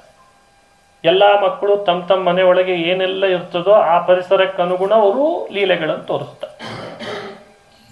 ಈಗ ಮೊದಲೆಲ್ಲ ಪರಮಾತ್ಮ ಬೆಣ್ಣೆ ತಿಂದ, ಬೆಣ್ಣೆ ಕದ್ದ, ಆಕಳ ಜೊತೆಗಿದ್ದ. ಯಾಕೆಂದ್ರೆ ಆ ಮನೆಯೇ ಗೊಲ್ಲರ ಮನೆ, ಅವ್ರ ಮನೆಯಲ್ಲಿ ಇದ್ದದ್ದೇ ಬೆಣ್ಣೆ, ಹಾಲು, ಮೊಸರು ಅದೇ ಇದ್ದ. ಈಗೇನಾದರೂ ಕೃಷ್ಣ ಹುಟ್ಟಿದ್ರೆ ಮೊಬೈಲ್ ಇಟ್ಟುಕೊಂಡ, ವಿಡಿಯೋ ಗೇಮ್ ಮಾಡಿದ, ಹೀಗಿರ್ತಿದ್ದೇನೋ ಪ್ರಾಯ ಅಲ್ಲ. ಈ ಥರದ ಕಥೆಗಳನ್ನು ಯೋಚಿಸಿ ಮನುಷ್ಯ ಕೃಷ್ಣನ ಬಗ್ಗೆ ಏನು ಹೇಳಲಿಕ್ಕೆ ಸಾಧ್ಯ, ಏನು ತಿಳಿಲಿಕ್ಕೆ ಸಾಧ್ಯ? ಭಾಗವತ ಮಾಡ್ಲಿಕ್ಕೆ ಹೊರಟದ್ದೇ ಹಾಗಾದ್ರೆ. ಕೃಷ್ಣನ ಕಥೆ ಅನುಸ್ಯೂತವಾಗಿ ಮನೆಗಳಲ್ಲಿ ಕೇಳುವ ಉದ್ದೇಶ ಏನು? ಕೃಷ್ಣನಲ್ಲಿ ಭಕ್ತಿ ಮೂಡಬೇಕು. ಭಕ್ತಿ ಮೂಡಬೇಕಾದ್ರೆ ಅವನಲ್ಲಿರುವ ಮಹಿಮೆ ತಿಳಿಬೇಕು, ಮಹತ್ವ ಅರ್ಥ ಮಾಡಿಕೊಳ್ಬೇಕು. ಆ ಮಹತ್ವ ಅರ್ಥೈಸಿಕೊಳ್ಬೇಕಾದ್ರೆ ಯುಕ್ತಿಯುಕ್ತವಾಗಿ ವಿಚಾರ ನಡಿಬೇಕು. ಮೊದಲು ಹೇಳಿದ ಕಥೆ ಏನು, ಆಮೇಲೆ ಹೇಳಿದ ಕಥೆ ಏನು, ಯಾವ ಕಥೆಯಿಂದ ಕೃಷ್ಣ ತನ್ನಲ್ಲಿರುವ ಮಹತ್ವವನ್ನು ತನ್ನ ಭಕ್ತರಿಗೆ ಅಂತ ಪ್ರದರ್ಶಿಸಿದ, ತಿಳಿಸಿದ. ಸಹಜ ಭಕ್ತಿ ಮೂಡಲ್ಲ ದೇವರಲ್ಲಿ. ಭಕ್ತಿ ಸಹಜವಾಗಿದ್ರೂ ವ್ಯಕ್ತ ಆಗಲ್ಲ. ಎರಡು ರೀತಿ ದೇವರಲ್ಲಿ ಭಕ್ತಿ ಮನುಷ್ಯನಿಗೆ ವ್ಯಕ್ತ ಆಗಬೇಕಾದ್ರೆ, ಒಂದು ಇನ್ನೊಬ್ಬರಲ್ಲಿ ಹೀಗೆ ಕೃಷ್ಣ ಮಾಡಿದ ಅಂತ ತಿಳಿದಾಗಲೂ ವ್ಯಕ್ತ ಆಗ್ತದೆ. ಓ, ಅವರಲ್ಲೇ ಹಾಗೆ ಮಾಡಿದ್ದಾನೆ, ನಾನು ಒಬ್ಬ ನಿಜ ಭಕ್ತನಾಗಿದ್ರೆ ನನ್ನಲ್ಲಿ ಮಾಡದೇ ಇರ್ತಾನ ಅಂತ ತನ್ನಲ್ಲಿ ವ್ಯಕ್ತ ಆದಾಗಲೂ ಭಕ್ತಿ ವ್ಯಕ್ತ ಆಗ್ತದೆ. ಭಾಗವತ ಆ ಕಾರ್ಯವನ್ನು ಮಾಡಿಸ್ತದೆ. ಹೀಗೆ ವೈಕುಂಠವನ್ನು ತೋರಿಸಿದ ಕೂಡಲೇ ಅಲ್ಲಿದ್ದ ಗೋಪಾಲಕರೆಲ್ಲ ಕೃಷ್ಣನಿಗೆ ನಮಸ್ಕಾರ ಮಾಡಿಬಿಟ್ರಂತೆ. ಕೃಷ್ಣ, ತಪ್ಪಾಯಿತು, ಕ್ಷಮಿಸ್ಬಿಡು, ನನಗೆ ನಾವು ಕೇಳಬಾರ್ದಾಗಿತ್ತು, ಕೇಳಿದ್ವೇನೋ. ಹೇ ಕೃಷ್ಣ, ನೀನೆಲ್ಲಿ, ನಾವೆಲ್ಲಿ? ಹೀಗೆ ಕೃಷ್ಣನನ್ನ ಶರಣು ಬಂದು ಕ್ಷಮೆ ಯಾಚನೆ ಮಾಡಿದ್ರು ಅನ್ನುವ ಕಥೆ ಭಾಗವತದಲ್ಲಿ ಬರ್ತದೆ. ವೈಕುಂಠ ತೋರಿಸುವ ಶಕ್ತಿ ಇನ್ಯಾವ ದೇವತೆಗಳಿಗಿದೆ? ವೈಕುಂಠವನ್ನ ಅದು ಕ್ಷಣಮಾತ್ರದಲ್ಲಿ ತೋರಿಸುವ ಶಕ್ತಿ ಇನ್ಯಾವ ದೇವತೆಗಳಿಗಿದೆ? ಕೆಲವರು ಪ್ರಶ್ನೆ ಮಾಡಬಹುದು, ವೈಕುಂಠ ಏನು ತೋರಿಸ್ಲಿಕ್ಕೆ ಸಾಧ್ಯ? ಇದೆಲ್ಲ ಸುಳ್ಳು ಕಥೆ, ನೀವು ಹೇಳ್ಕೊಂಡಿದ್ದೀರಷ್ಟೇ. ವಿಶ್ವಾಸ ಮನುಷ್ಯನಲ್ಲಿ ಮೂಡಿಸ್ಲಿಕ್ಕೆ ನಾವು ನೀವು ಆಪರೇಷನ್ ಮಾಡಿಯೋ ಮಾತ್ರೆ ಕೊಟ್ಟೋ ಮಾಡುವಂಥ ಕೆಲಸ ಅಲ್ಲ. ದೇವರಲ್ಲಿರುವ ಶ್ರದ್ಧೆ, ದೇವರಲ್ಲಿ ಬರುವ ಭಕ್ತಿಗಳು ಮಾರ್ಕೆಟ್ನಲ್ಲಿ ವ್ಯಾಪಾರಕ್ಕಿಟ್ಟಿರುವ ವಸ್ತುಗಳಲ್ಲ. ಮನುಷ್ಯನಿಗೆ ಬರುವ ಸಂಶಯಗಳನ್ನು, ತೊಡಕುಗಳನ್ನು ದೂರ ಮಾಡುವ ಪ್ರಯತ್ನ ಪುರಾಣ ಇತಿಹಾಸಗಳ ಮೇಲೆ ನಾವು ಶ್ರದ್ಧೆ, ನಂಬಿಕೆ ಇಟ್ಟಾಗ ಅವು ಮಾಡ್ತಾರೆ. ಪುರಾಣ ಇತಿಹಾಸಗಳ ಉದ್ದೇಶ ಅದೇ. ಸಂಶಯ ಬಂತ, ಹಾಗಾದರೆ ಪುರಾಣದ ಮೇಲೆ ವಿಶ್ವಾಸ ಇದ್ದರೆ ನೋಡು, ರಾಸೋತ್ಸವ ಮಾಡಿದ ಕಥೆನೂ ಭಾಗವತನೇ ಹೇಳ್ತದೆ, ವೈಕುಂಠ ತೋರಿಸಿದ ಕಥೆನೂ ಭಾಗವತ ಹೇಳ್ತದೆ. ಅದರ ಮೇಲೆ ನಿನಗೆ ಎಷ್ಟು ವಿಶ್ವಾಸ ಇದೆ ಅದಕ್ಕೆ ತಕ್ಕಂತೆ ಭಗವಂತ ಅನುಗ್ರಹಿಸ್ತಾನೆ, ಸಂಶಯಗಳನ್ನು ದೂರ ಮಾಡ್ತಾನೆ. ವಿತೌಟ್ ಬೇಸ್ ಭಗವಂತನ ಬಗ್ಗೆ ಏನೆಲ್ಲ ಆರ್ಗ್ಯುಮೆಂಟ್ ಮಾಡಲಿಕ್ಕೆ ಅವಕಾಶ ಇದೆ. ಆದರೂ ಒಂದನ್ನು ನಮ್ಮ ದಾರ್ಶನಿಕರು ಹೇಳಿಕೊಟ್ರು, ಈ ದೇವರು ಅನ್ನೋ ವಸ್ತು ಇವನಿಗೆ ಔಪನಿಷದ ಪುರುಷ ಅಂತ ಕರೀತಾರೆ. ಔಪನಿಷದ ಪುರುಷ, ಈ ಶಬ್ದವನ್ನು ನೆನಪಿಟ್ಟುಕೊಳ್ಬೇಕು. ದೇವರ ಬಗ್ಗೆ ಏನೇ ತಿಳಿಬೇಕಾದ್ರೂ ಪ್ರಾಥಮಿಕ ಹಂತದಲ್ಲಿ ಮನುಷ್ಯ ಉಪನಿಷತ್ತಿನ ದಾರಿಯನ್ನು ಹಿಡದೇ ತಿಳಿಬೇಕಂತ ಫಸ್ಟ್. ಅದೇ ಚಾನಲ್ನಲ್ಲೇ ತಿಳ್ಕೋಬೇಕು, ಇನ್ಯಾವ ರೀತಿಯಿಂದ ತಿಳ್ಕೊಳ್ಳಿಕ್ಕೂ ಹೋಗ್ಬಾರ್ದು. ಯಾವಾಗಲೂ ಹೇಳ್ತಾರೆ ಅದಕ್ಕೆ, ನಿಮಗೆ ಹೇಗೆ ಗೊತ್ತಾಯ್ತು ಈ ಮಾಹಿತಿ? ಬಲ್ಲ ಮೂಲಗಳಿಂದ ಅಂತ ಇರ್ತಾರೆ. ಆ ಬಲ್ಲ ಮೂಲ ಹುಡುಕ್ಲಿಕ್ಕೆ ಹೋದ್ರೆ ಬಹಳ ಕಷ್ಟ. ಬಲ್ಲ ಮೂಲ ಅಂತ ಹೇಳ್ತಾನೆ ಶಬ್ದ ಇರೋದು. ನಿಮಗೆ ಹೇಗೆ ಗೊತ್ತಾಯ್ತು? ಇಟ್ಸ್ ಟ್ರೂತ್, ಇದು ಸತ್ಯ ಅಂತ ನೀವು ಹೇಗೆ ಅದನ್ನು ಖಾತ್ರಿಪಡಿಸಿದ್ರಿ? ಫ್ಯಾಕ್ಟ್ ಚೆಕ್ ಮಾಡಿದ್ರ? ಎಷ್ಟಂಶ ಸತ್ಯ, ಎಷ್ಟಂಶ ಸುಳ್ಳು ಅಂತ ಮತ್ತೆ ಅದರಲ್ಲಿ ಪರ್ಸೆಂಟೇಜ್ ತೆಗೆದ್ರ? ಇದೇ ದೊಡ್ಡ ಚರ್ಚೆ ಇವತ್ತು ನಡೀತಾ ಇದೆ, ಬಹಳ ದೊಡ್ಡ ಚರ್ಚೆ ಇದು. ಇದನ್ನೆಲ್ಲ ವಿಮರ್ಶಿಸಿದ ನಮ್ಮ ದಾರ್ಶನಿಕರು ಭಗವಂತ ಅನ್ನೋ ತತ್ವವನ್ನು, ಬೇರೆ ಎಲ್ಲ ದಾರ್ಶನಿಕರು ಪ್ರಯತ್ನ ಪಟ್ಟರು ತರ್ಕದಿಂದ, ಅನುಮಾನದಿಂದ, ನಮ್ಮದೇ ಅನುಭವದಿಂದ. ಕೆಲವರಂತೂ ಯೋಗ ಗೀಗ ಮಾಡೋರು ಇತ್ತೀಚೆಗೆ ನಮ್ಮ ಅನುಭವದಿಂದ ಅಂತ ಹೇಳಲಿಕ್ಕೆ ಶುರು ಮಾಡಿದ್ದಾರೆ. ದೇವರನ್ನು ನೀವು ಹೇಗೆ ಕಂಡುಕೊಂಡು? ನನ್ನ ಅನುಭವದಿಂದ. ನಿನ್ನ ಹಣೆ ಬಾರ, ದೆವ್ವನೂ ಕಾಣಲ್ಲ ಅನುಭವದಿಂದ. ಅಟ್ ಸುಲಭ ಇಲ್ಲ ಅನುಭವದಿಂದ ದೇವರನ್ನ ಪತ್ತೆ ಹಚ್ಚೋದು. ಅಸಂಸ್ಕೃತವಾದ ಮನುಷ್ಯನ ಮನಸ್ಸು, ಸ್ಥೂಲವಾದ ಕಣ್ಣು, ಸ್ಥೂಲವಾದ ಕಿವಿಗಳು ದೇವರನ್ನ ಸೆರೆ ಹಿಡಿಲಾರದು. ಕೇವಲ ಭಗವಂತನನ್ನು ಸೆರೆ ಹಿಡಿಲಿಕ್ಕಿರುವ ಒಂದೇ ಒಂದು ಮಾಧ್ಯಮ ಅಂದರೆ ಅದು ವೇದ, ಉಪನಿಷತ್ತು, ಪೌರುಷೇಯವಾದ ಪುರಾಣ ಗ್ರಂಥಗಳು ಮಾತ್ರ. ಈ ಅರ್ಥದಲ್ಲಿ ದೇವರಿಗೆ ಔಪನಿಷದ ಪುರುಷ ಅಂತ ಕರೀತಾರೆ. ಔಪನಿಷದ ಪುರುಷ ಅಂದರೆ ಉಪನಿಷತ್ತು ವೇದಗಳಿಂದ ಮಾತ್ರ ಖಾತ್ರಿ ಮಾಡಿಕೊಳ್ಬಹುದಾದ ಅಪೂರ್ವ ವ್ಯಕ್ತಿತ್ವ ಅಂದರೆ ದೇವರ ವ್ಯಕ್ತಿತ್ವ ಅಂತ. ಇದಕ್ಕೆ ಎಕ್ಸಾಂಪಲ್ ಏನು? ಧರ್ಮ ಅಧರ್ಮಗಳು, ಪುಣ್ಯ ಪಾಪಗಳು ಅಂತ ಹಿರಿಯರು ಕೊಟ್ಟರು. ಹೀಗೆ ಮಾಡೋದ್ರಿಂದ ಪುಣ್ಯ ಬಂತು, ಹೀಗೆ ಮಾಡೋದ್ರಿಂದ ಪಾಪ ಬಂತು. ಇದನ್ನು ಪತ್ತೆ ಹಚ್ಚಲಿಕ್ಕಿರುವಂಥ ಯಾವುದು ಮಾಧ್ಯಮ? ನಾನು ಪುರಾಣಗಳನ್ನು ಕೇಳಿದೆ, ನಾನಿವತ್ತು ದೇವರಿಗೆ ನಮಸ್ಕರಿಸಿದೆ, ಅಥವಾ ದೇವರ ಪಾದೋದಕವನ್ನು ಸ್ವೀಕರಿಸಿದೆ, ಇವುದರಿಂದ ನನ್ನ ಪಾಪ ಕಳಿತು, ಪುಣ್ಯ ಬಂತು. ಇದು ಯಾವುದರಿಂದ ನಿರ್ಣಯಿಸಿಕೊಳ್ಬೇಕು? ಇದಕ್ಕೇನು ಬೇಸ್? ವೇದ, ಉಪನಿಷತ್ತು, ಅವು ಬಿಟ್ಟು ಬೇರೆ ಏನಿಲ್ಲ, ಸ್ಮೃತಿ ಗ್ರಂಥಗಳು. ಹಾಗಾಗಿ ಆ ಬೇಸ್ ಇಟ್ಟುಕೊಂಡು ಆ ಬೇಸ್ನಲ್ಲಿ ಹೇಳಿದ ದಾರಿಯಲ್ಲೇನೆ ಮನುಷ್ಯ ಭಗವಂತನನ್ನು ಮೊದಲು ಪತ್ತೆ ಹಚ್ಚಬೇಕಂತೆ. ಎಲ್ಲಾದರೂ ಒಂದು ಕಡೆ ಕ್ವಶನ್ ಆನ್ಸರ್ ನಡೆದ್ರೆ ಇತ್ತೀಚೆಗೆ ತಮ್ಮದೇ ಆದ ಥಿಯರಿಯಲ್ಲಿ ದೇವ್ರ ಬಗ್ಗೆ ಪ್ರಶ್ನೆ ಮಾಡ್ಲಿಕ್ಕೆ ಶುರು ಮಾಡ್ತಾರೆ. ತಮ್ಮದೇ ಥಿಯರಿಯಲ್ಲಿ ಅಂದರೆ ವಿತೌಟ್ ಬೇಸ್ ಅಂತ ಅರ್ಥ, ಬೇರೆ ಏನಲ್ಲ. ತಮ್ಮದೇ ಥಿಯರಿ ಅಂತ ಯಾಕಂದ್ರೆ ವಿತೌಟ್ ಬೇಸ್ ಇಲ್ಲ. ಆದರೆ ನಮಗೆ ಹೇಳಿಕೊಟ್ಟ ವ್ಯವಸ್ಥೆ ಏನಿತ್ತು, ನಿಜವಾಗಲೂ ಋಷಿಮುನಿಗಳು ಕಂಡುಕೊಂಡದ್ದು ಅಂದರೆ ವೇದ, ಉಪನಿಷತ್ತು, ಪುರಾಣಗಳು ಬೇಸಾಗಿದೆ. ಅಲ್ಲಿ ಹೇಳಿದಂತೆಯೇ ಭಗವಂತನ ಸ್ವರೂಪವನ್ನು ತಿಳಿಬೇಕಿದೆ. ಅದನ್ನು ಅರ್ಥೈಸ್ಕೊಳ್ಳಿಕ್ಕಾಗದೇ ಇದ್ದಾಗ ಅಲ್ಲಿ ಚರ್ಚೆ ಮಾಡಬೇಕೇ ಹೊರತು ನೇರ ಅವುಗಳನ್ನು ಬದಿಗೊತ್ತಿ ನಾನು ದೇವರಲ್ಲಿ ಬಿಲೀವ್ ಮಾಡ್ತೇನೆ ಅಂತಂತೇವಲ್ಲ, ಇದಕ್ಕಿಂತ ದೊಡ್ಡ ಮೌಢ್ಯ ಮತ್ತೊಂದಿಲ್ಲ. ಇದು ಬಹಳ ದೊಡ್ಡ ಸಮಸ್ಯೆ. ಹಾಗಾಗಿ ಮನುಷ್ಯ ಕಾಣದ, ಕೇಳದ, ಯೋಚನೆಗೆ ನಿಲುಕದ ಆ ಒಂದು ವಸ್ತುವನ್ನು ನ ತತ್ರ ಚಕ್ಷುರ್ಗಚ್ಚತಿ ನವಾಗಚ್ಚತಿ ನೋ ಮನಃ, ಮನಸ್ಸು ಹೋಗಲ್ಲ, ಕಣ್ಣು ನಿಲುಕಲ್ಲ, ಮಾತಿಗೆ ಸಿಗಲ್ಲ ಅಂಥ ಒಂದು ವಸ್ತುವನ್ನು ನೀನು ಈ ಲೋಕದ ಇಕ್ವಿಪ್ಮೆಂಟ್ಸ್ಗಳಿಂದ ಅವನನ್ನು ಪತ್ತೆ ಹಚ್ತೀನಿ ಅಂದರೆ ಹ್ಯಾಕೆ ಸಾಧ್ಯಪ್ಪ? ಅವನನ್ನು ಪತ್ತೆ ಹಚ್ಚಲಿಕ್ಕೆ ನಾನು ಹೇಳಿಕೊಟ್ಟ ವಿಧಿಯಲ್ಲಿ ಬಾ ಅಂತ ವೇದ ಕರೀತದೆ. ವೇದಾಹ್ಯೇವ ಏನಂ ವೇದಯಂತಿ, ವೇದಗಳು ಉಪನಿಷತ್ತು ಮಾತ್ರ ಅವನನ್ನು ಪತ್ತೆ ಹಚ್ಚಿದ. ಆ ಕಾರಣದಿಂದ ಭಗವಂತನನ್ನು ತಿಳಿಸ್ಲಿಕ್ಕಿರುವ ಮಾಧ್ಯಮ ವೇದ, ಉಪನಿಷತ್ತು, ಪುರಾಣ, ಅವುಗಳಲ್ಲಿ ನಾವೆಲ್ಲ ಧುಮುಕಬೇಕು. ಅವುಗಳಲ್ಲಿ ಹೇಳಿದಂತೆ ಭಗವಂತನ ಮಹಿಮೆಯನ್ನು ತಿಳಿಬೇಕು. ಆಗಲೂ ಮತ್ತೆ ಪ್ರಶ್ನೆಗಳು ಬಂದಾಗ ಅಲ್ಲಿ ವಿಮರ್ಶೆ ನಡಿಬೇಕು. ಅಲ್ಲಿ ಚರ್ಚೆ ಮಾಡಿ ಇದು ಭಗವಂತನ ನಿಜ ಸ್ವರೂಪ ಅಂತ ಅನುಸಂಧಾನ ಮಾಡಿದರೆ ಅದನ್ನು ಹಿರಿಯರೆಲ್ಲ ಪರೋಕ್ಷ ಅಂತ ಕರೆದು, ಇವುಗಳನ್ನೆಲ್ಲ ತಿಳಿದುಕೊಂಡು ಬಂದ ಭಗವಂತನ ತಿಳುವಳಿಕೆಗೆ ಪರೋಕ್ಷ ಅಂತ ಹೆಸರಿಟ್ಟರು. ಪರೋಕ್ಷ. ಇದರ ನೆಕ್ಸ್ಟ್ ಸ್ಟೆಪ್ ಇದೆ. ಮನುಷ್ಯ ಪರೋಕ್ಷ ಪಡೆದವನು ಮುಂದೊಂದು ಹಂತದ ಸಾಧನೆ ಮಾಡಿದಾಗ ಅವನಿಗೆ ಭಗವಂತನ ಅಪರೋಕ್ಷ ಅಂತ ಆಗ್ತದಂತೆ. ಆ ಅಪರೋಕ್ಷದ ಬಗ್ಗೆ ನಾವು ಅಷ್ಟು ಸುಲಭ ತಿಳಿದುಕೊಳ್ಳಾರಿವಿ ಈಗಲೇ. ಅದಕ್ಕೂ ಒಂದಿಷ್ಟು ಚರ್ಚೆಗಳಿದ್ದಾವೆ. ಈ ಹಂತದಲ್ಲಿ ನಮ್ಮ ಸಾಧನೆ ಮಾಡಿಕೊಳ್ಳಿ ಎನ್ನುವ ಕಾರಣಕ್ಕೆ ಭಾಗವತಾದಿ ಸಚ್ಚಾಸ್ತ್ರಗಳಲ್ಲಿ ಈ ಹಂತವನ್ನು ದಾಟಿ ಬಂದವರ ಕಥೆಯನ್ನು ಹೇಳ್ತದಂತೆ. ಯಾಕೆ ಕೃಷ್ಣ ಕಂಡ? ಗೊಲ್ಲ ಬಾಲಕರಿಗೆ, ಗೋಪಿಕಾಸ್ತ್ರೀಯರಿಗೆ ಅಷ್ಟು ಹತ್ರ ಯಾಕಾದ?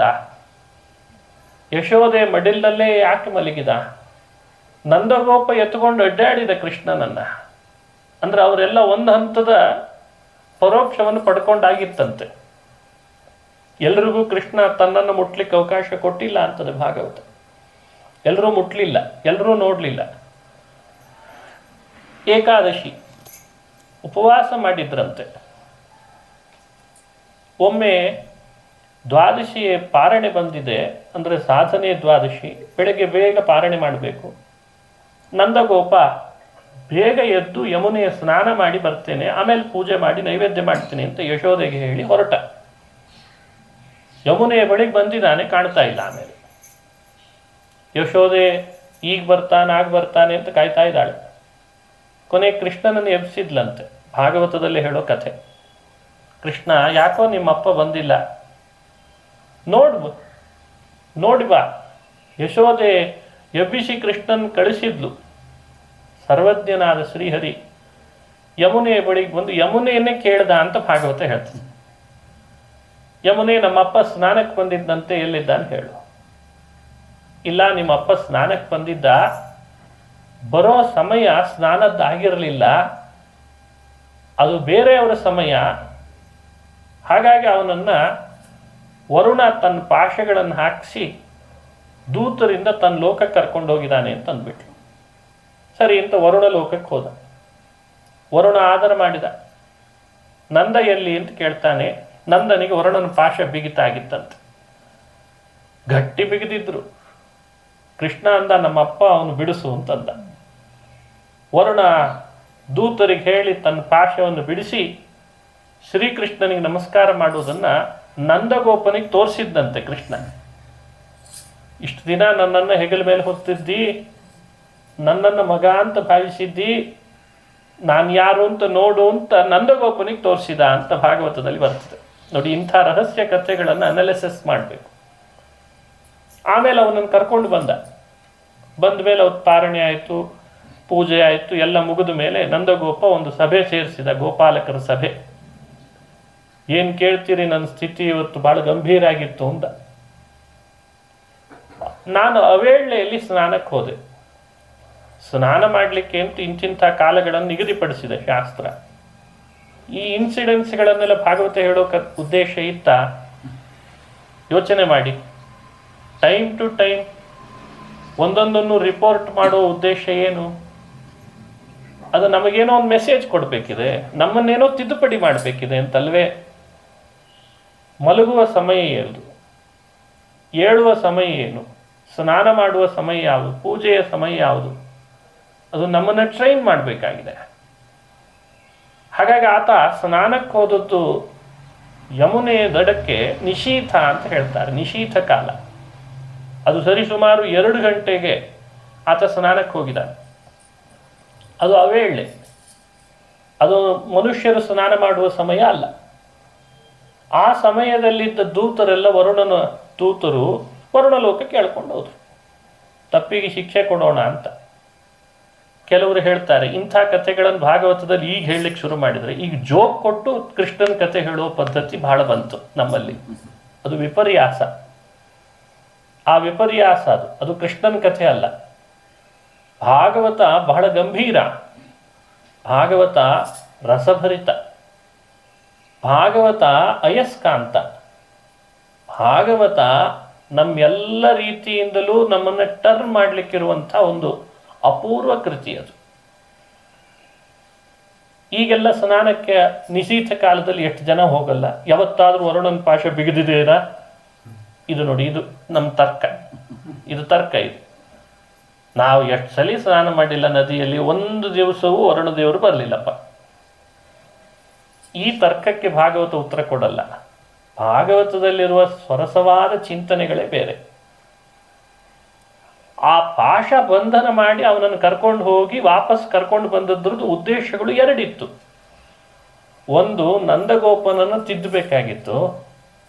ಇನ್ನೊಂದು, ಈ ಕಥೆ ಮುಂದೆ ಯಾರು ಕೇಳ್ತಾರಲ್ಲ ಅವರು ಹೇಗೆ ಕೃಷ್ಣನನ್ನು ನೋಡಬೇಕು ಅಂತ ತಿಳಿಸ್ಬೇಕಾಗಿತ್ತು. ಇದು ಭಾಗವತ ಅಂದರೆ ಸಾಮಾನ್ಯ ಅಲ್ಲ. ಸಭೆ ಸೇರಿಸಿದ ನಂದಗೋಪ ಹೇಳ್ದ, ರಾತ್ರಿ ಸ್ನಾನಕ್ಕೆ ಹೋಗಿದ್ದೆ, ವರುಣನ ಲೋಕಕ್ಕೆ ಎಳ್ಕೊಂಡು ಹೋದ್ರು, ಇನ್ನೇನು ಬರಲ್ಲ ನಾನು ಭೂಮಿಗೆ ಅನ್ಕೊಂಡಿದ್ದೆ, ಪಾಶಬಂಧನ ಮಾಡಿದ್ರು, ಕೃಷ್ಣ ಬಂದ ಅಂತ ಬಚಾವಾಗಿ ಬಂದೆ ಅಂತ ಕಥೆ ಹೇಳ್ಕೊಂಡಂತೆ. ಹೀಗೆ ವೈಕುಂಠ ದರ್ಶನ ಮಾಡಿದ ಗೋಪಾಲಕರು ವರುಣ ಪಾಶದಿಂದ ಮುಕ್ತಿಯನ್ನು ಪಡೆದಂತಹ ನಂದಗೋಪ, ಇಂಥ ಕಥೆಗಳು ಭಾಗವತದಲ್ಲಿ ಬಂದಿದೆ. ಅದನ್ನು ಅನುಸಂಧಾನ ಮಾಡಿ ಆದರೂ ಶ್ರೀಕೃಷ್ಣನ ಮಹತ್ವವನ್ನು ತಿಳಿದುಕೊಳ್ಳಿ. ಕಾಲ ಮೀರಿ ಸ್ನಾನ ಮಾಡಬಾರದು ಅನ್ನೋ ಅಪರಾಧ ನಂದ ಮಾಡಿದ್ರು, ಕೃಷ್ಣನ ಸಾಮರ್ಥ್ಯದಿಂದ ವರುಣಪಾಶದಿಂದ ಬಿಡಿಸಿದ ಕೃಷ್ಣ ಅಂತನ್ನೋದಿದೆ ಅಲ್ಲ, ಇದು ನಮಗೆಲ್ಲ ಕೊಡುವಂಥ ಸಂದೇಶ. ಭಕ್ತರು ಅಪರಾಧ ಮಾಡೋದು ಸಹಜ, ಅದನ್ನು ಮನ್ನಿಸಿ ಅಪರಾಧ ಸಹಿಷ್ಣು ಅಂತ ಅನಿಸ್ಕೊಂಡಿದ್ದಾನೆ ದೇವರು ಅನ್ನೋ ತತ್ವವನ್ನು ಭಾಗವತ ಅನುಸಂಧಾನ ಮಾಡಿಸ್ತದೆ. ಹೌದು, ನಮ್ಮಿಂದ ಕಾಲ, ದೇಶ, ದ್ರವ್ಯ ಎಲ್ಲ ನಿರ್ಬಂಧಗಳನ್ನು ಪಾಲನೆ ಮಾಡಲಿಕ್ಕೆ ಆಗ್ತದೆ ಅಂತಿಲ್ಲ. ಕೆಲವೊಂದನ್ನು ಮಾಡ್ತೇವೆ, ಕೆಲವೊಂದನ್ನು ಮಾಡಲಿಕ್ಕಾಗಲ್ಲ. ಆದರೆ ಭಗವಂತನ ಕರುಣೆ ಮಾತ್ರ ಅಪಾರ ಇದೆ. ತನ್ನ ತಂದೆಯನ್ನು ಕೂಡ ತಾನು ಹೀಗೆ ರಕ್ಷಣೆ ಮಾಡಿ ಬಂದ ಅಂತನ್ನೋ ಕಥೆ ಭಾಗವತ ಹೇಳ್ತದೆ. ಇನ್ನು ಮಕ್ಕಳಿಗೆ ತಂದೆಯ ಬಗ್ಗೆ ಯಾವ ಭಾವ ಇರಬೇಕು ಅಂತನ್ನೋದನ್ನೂ ಸಂದೇಶವಾಗಿ ಭಾಗವತ ಕೊಡ್ತದೆ. ಹೀಗೆ ಕೃಷ್ಣನ ಕಥೆಯಲ್ಲಿ ಮತ್ತೊಂದು ಗೊಲ್ಲ ಬಾಲಕರಿದ್ದಾಗ ನಡೆದದ್ದು. ಒಂದು ದೊಡ್ಡ ಹೆಬ್ಬಾವು ದನ ಮೇಯಿಸ್ಲಿಕ್ಕೆ ಹೋದಾಗ ಆ ಹೆಬ್ಬಾವು ಬಂತು. ಅದು ಹೆಬ್ಬಾವು ಬಹಳ ಬಹಳ ದೊಡ್ಡದಿತ್ತು. ಹೆಬ್ಬಾವು ಅಂದರೆ ಹೇಗಿರ್ತದೆ, ಅದನ್ನು ಕೃಷ್ಣ ಬರ್ತಿರುವಾಗ ಎಲ್ಲರೂ ಭಯಭೀತರಾದರು ಅಂತ ಎಲ್ಲರನ್ನ ದೂರ ಸರಿಸಿ ತಾನೇ ಹೋಗಿ ಕಾಲಿನಿಂದ ಅದನ್ನು ಒದ್ದ ಕಾಲಿನಿಂದ ತುಳಿದ. ಕೂಡಲೇ ಹೆಬ್ಬಾವು ಒಬ್ಬ ಯಕ್ಷನ ರೂಪ ತಾಳ್ತು. ಆಕಾಶದಲ್ಲಿ ಬಂದು ನಿಂತ ಯಕ್ಷ, ಅವನಿಗೆ ವಿದ್ಯಾಧರ ಅಂತ ಹೆಸರು. ಎಲ್ಲರೂ ಗೋಪಾಲಕರು ಆಶ್ಚರ್ಯಚಕಿತರಾದರು. ಯಾರಿವ, ಯಾಕೆ ಬಂದ, ಏನಿದು ಅಂತ ಯಾರಿಗೂ ಗೊತ್ತಾಗಲಿಲ್ಲ. ಆಗ ಕೃಷ್ಣ ಆ ವಿದ್ಯಾಧರನಿಗೆ ಹೇಳ್ತಾನೆ, ನೀನು ಯಾರು, ಯಾಕೆ ಇಲ್ಲಿ ಬಂದಿದ್ದಿ, ಅವರಿಗೆಲ್ಲ ವಿವರಣೆ ಕೊಡು ಸ್ವಲ್ಪ ಅಂತ. ಅವನು ವಿದ್ಯಾಧರ ಅಂತ ಒಬ್ಬ ಯಕ್ಷ, ಒಬ್ಬ ಗಂಧರ್ವ ಅಂತ ಹೇಳ್ತಾರೆ.